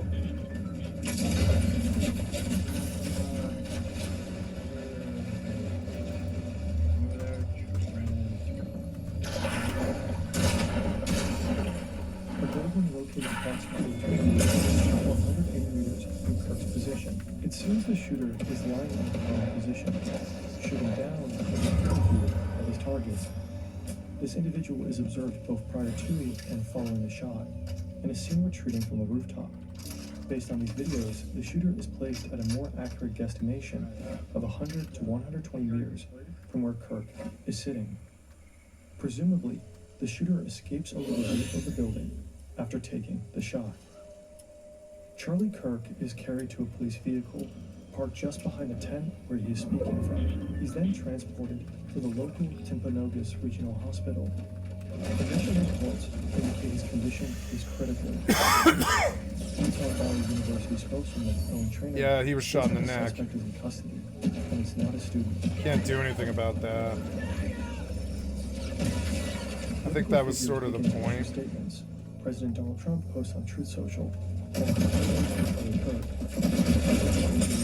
Also expresses calls for prayer. Governor Spencer Cox condemns the violence, as does California Governor Gavin Newsom and many other prominent political figures. At 2:26 MDT, FBI Director Kash Patel also announces on social media that a suspect in the shooting is in custody. But only a couple of hours later, all statements are retracted. Cox clarifies that George Zinn, the individual initially detained, is not the assassin, but has been charged with obstruction of justice. A second suspect is also... They found the identity of the shooter just now? I don't think they did yet. Chibi Reviews tweeted about you 25 minutes ago. Please check it out. This guy is spreading lies and hate throughout his audience. Arrested, but later released. As of right now, the authorities state their investigation continues.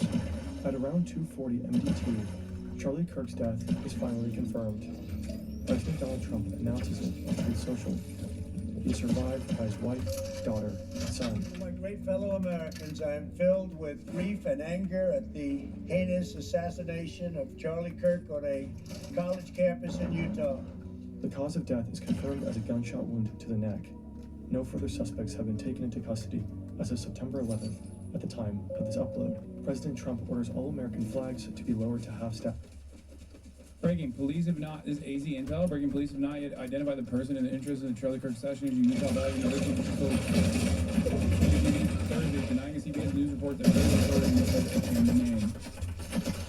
What the fuck, man? My friend's mom was talking to his mom while all this was happening, so he had been dead for an hour prior to Trump stating it.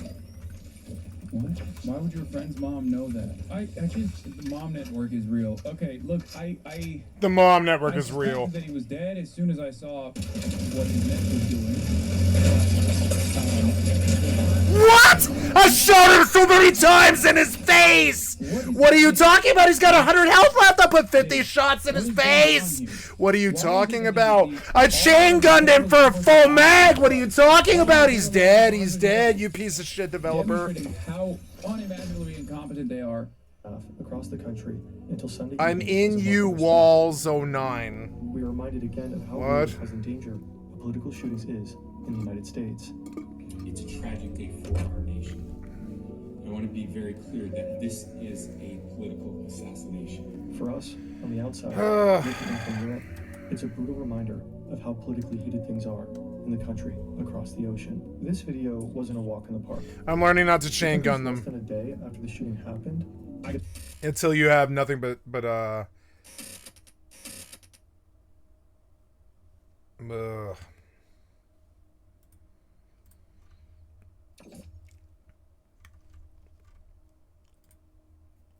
Borderlands 4 is ridiculously fun. I want to lead with that because while I played it almost non-stop during my early access, with a big thanks to 2K for providing that access, this video is not sponsored. They have yes, it is. They sent you a free copy of the game. Yes, it is. Don't lie, piece of shit. Don't lie. Like Daddy Trump. Don't lie. Everything in between. Let's start with the good.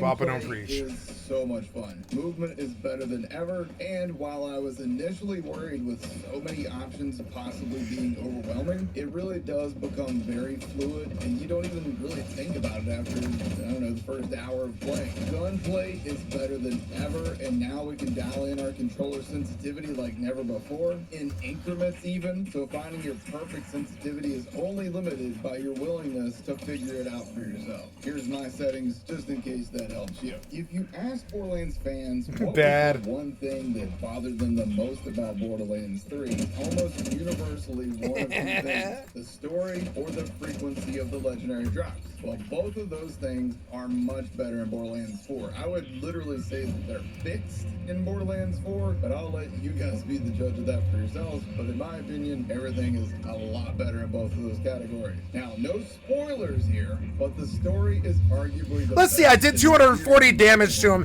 before he charged me, and I did another 250 damage to him. What's the math here, piece of shit developer?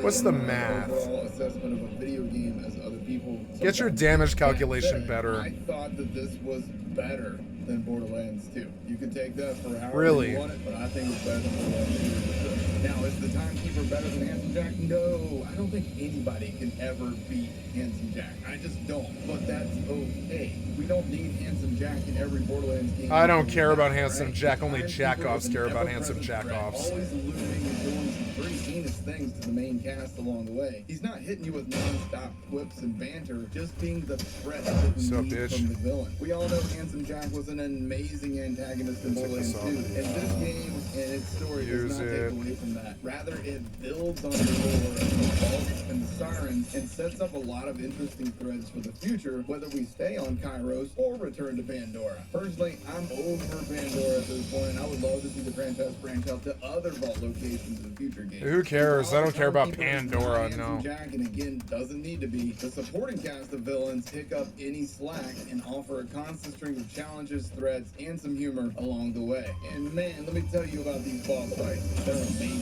I know fans also worry about immune phases, and while there are a few here and there, you can absolutely develop your character into such a badass that you can one-tap all these enemies, which is kind of the point of looter shooters. Find the loot, build your build, maximum potential, and wreck everything. This game delivers on that power fantasy, but you can also make the game more challenging with Ultimate Vault Hunter mode, which luckily does not make you replay the whole story again this time. Instead, you complete a series of quests that unlock the higher difficulty, but there will be more about that after we get through the good, so keep that in mind. Now, like I said earlier, legendary loot is far more rare than it was during Borderlands 3, but still considerably better than it was in Borderlands 2, where raid bosses dropped green and white items on OP10 for some ungodly reason. If you want early legendary loot, then you have options to achieve that. There's rifts, which are these bubbles that appear in the world. They offer a boss in a confined space. Leave that space, the boss disappears. Die, boss disappears. You have to kill him in that bubble. It's a really fun mechanic, and I think it's a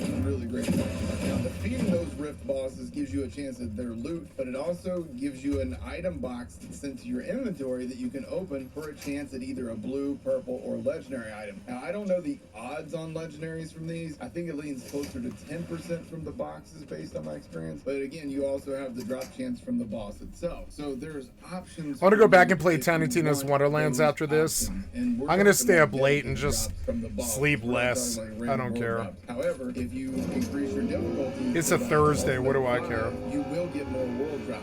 There's options options for that as well. You can absolutely still farm named enemies in their original location on the map, assuming that they respawn to have Moxie's big encore machine at their gate, which is an amazing addition to the franchise, by the way. Being able to reset the boss with cash solves two problems. Number one, at endgame, we basically have unlimited money and nothing to spend it on. And two, nobody wants to save, quit, and reload the game to farm. The big encore machine is a perfect solution by the developers. And on that note, let's talk about another great change. Bosses who have more than one drop will have a chance to drop one or all of their drops on kill, since they now have independent drop chances for each item in their loot pool. To simplify this, let's use Savage Lee from Borderlands 2. Now imagine if Savage Lee could drop not only the Unkempt Herald, but what if he could also drop something amazing like the Nasty Surprise?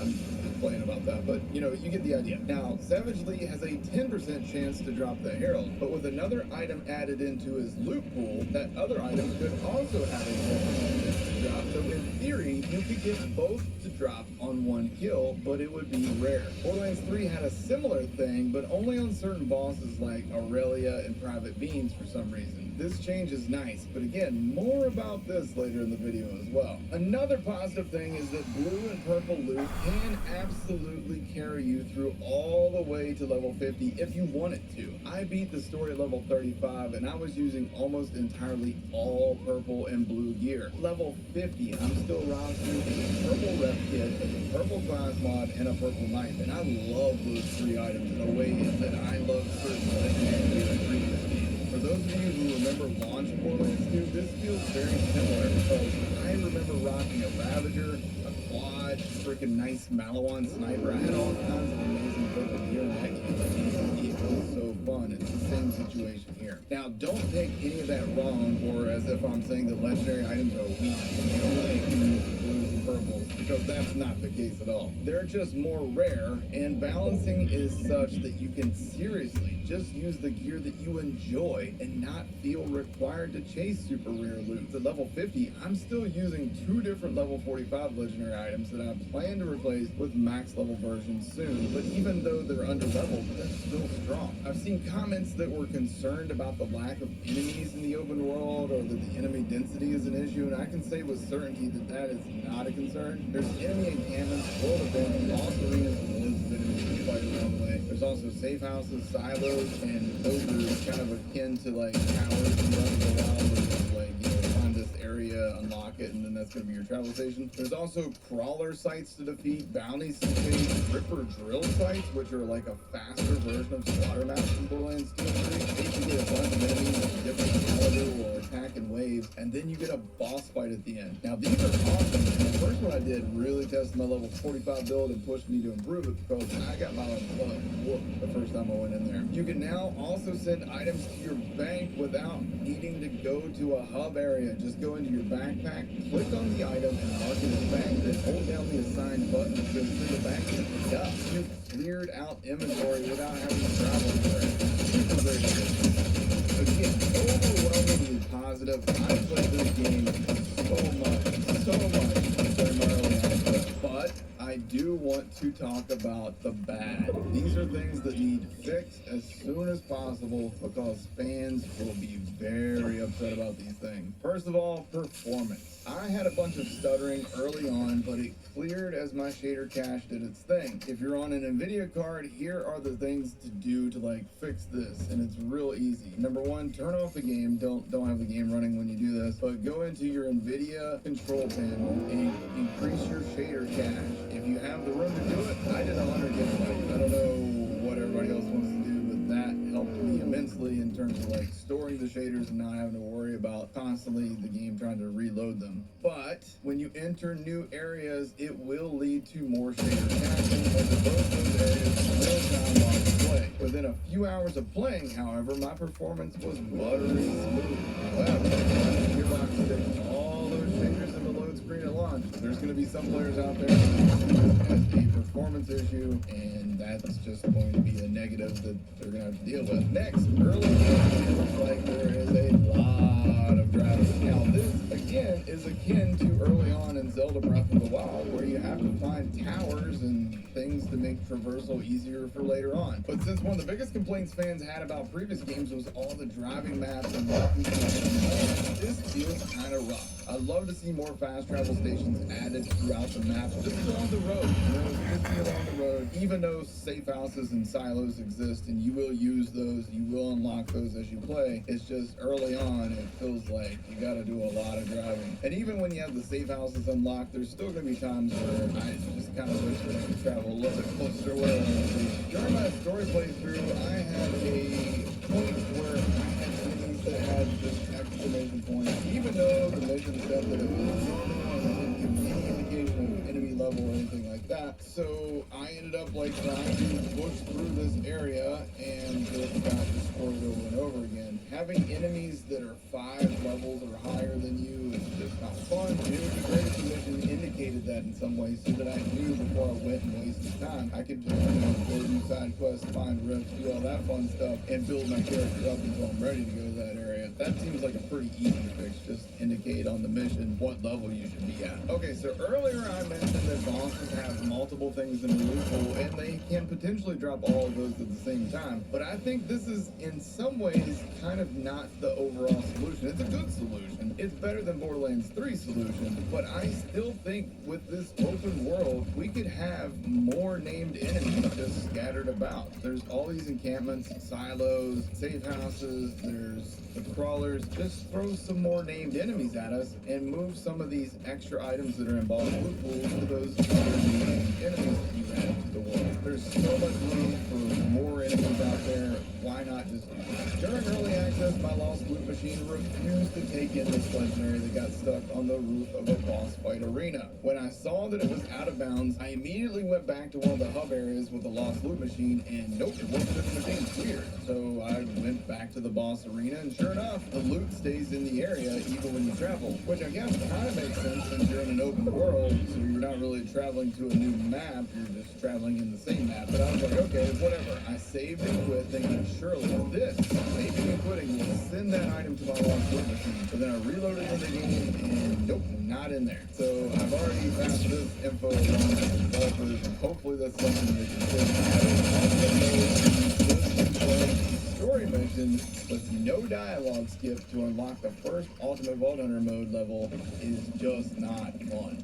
I get what they were trying to do, but essentially they're still forcing you into replaying some story stuff. It's obviously better than it was in like being forced to like replay True Vault Hunter mode on the exact same story and Ultimate mode on the exact same story of Borderlands 2, but again, we can evolve. I'd rather add in some sort of challenge with like a horde mode that you have to survive to unlock the next difficulty, like Ripper Drill Site, but on steroids. Even more badasses, maybe a series of bosses at the end, like 2 or 3 bosses at the end. Now, what we have currently is somewhat challenging, but I just don't think it's the best solution to the problem of progression, especially since you have to sit and wait for a character to talk and talk and talk because it's a story mission. Now, secondly, it's also very confusing. So you get the mission after clearing the story from an NPC who I won't name, and then you go and do that, and you can now enable Ultimate Vault Hunter level 1. There's 5 and total with more that will come later on. But then you complete that and nothing. There's no additional mission from that same NPC that tells you what else to do, and I don't see anything that tells me do this to unlock this. So in case you haven't been one of those people who's playing the game and like don't know how to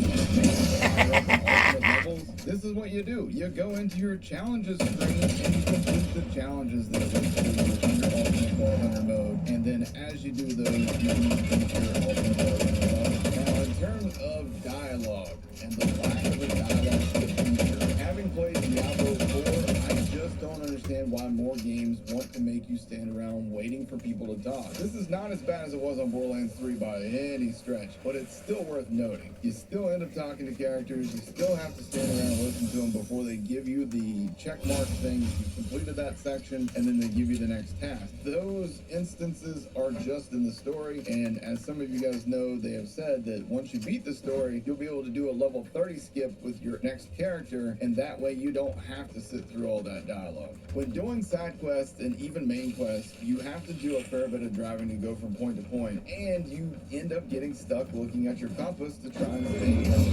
direction. Or, more commonly, you will activate Echo 4 to highlight the way to go, which is a really cool feature, by the way. But the problem is, that highlighted path only stays up for a limited amount of time, and then it disappears. It's almost never enough time to get from point A to point B. Which, you know, again, fine. Let me just summon Echo 4 again, and we'll get to highlight the rest of the path. But nope, he's on a cooldown. Why? Seriously, just why? Why would there be a cooldown for this feature? I don't get that at all. Just give us an option to make the highlighted path last longer. I'm actually on the longest option that we have currently in the settings, and take away the cooldown for summoning Echo 4. I don't see any reason why there should be a cooldown. This brings me to my own gameplay.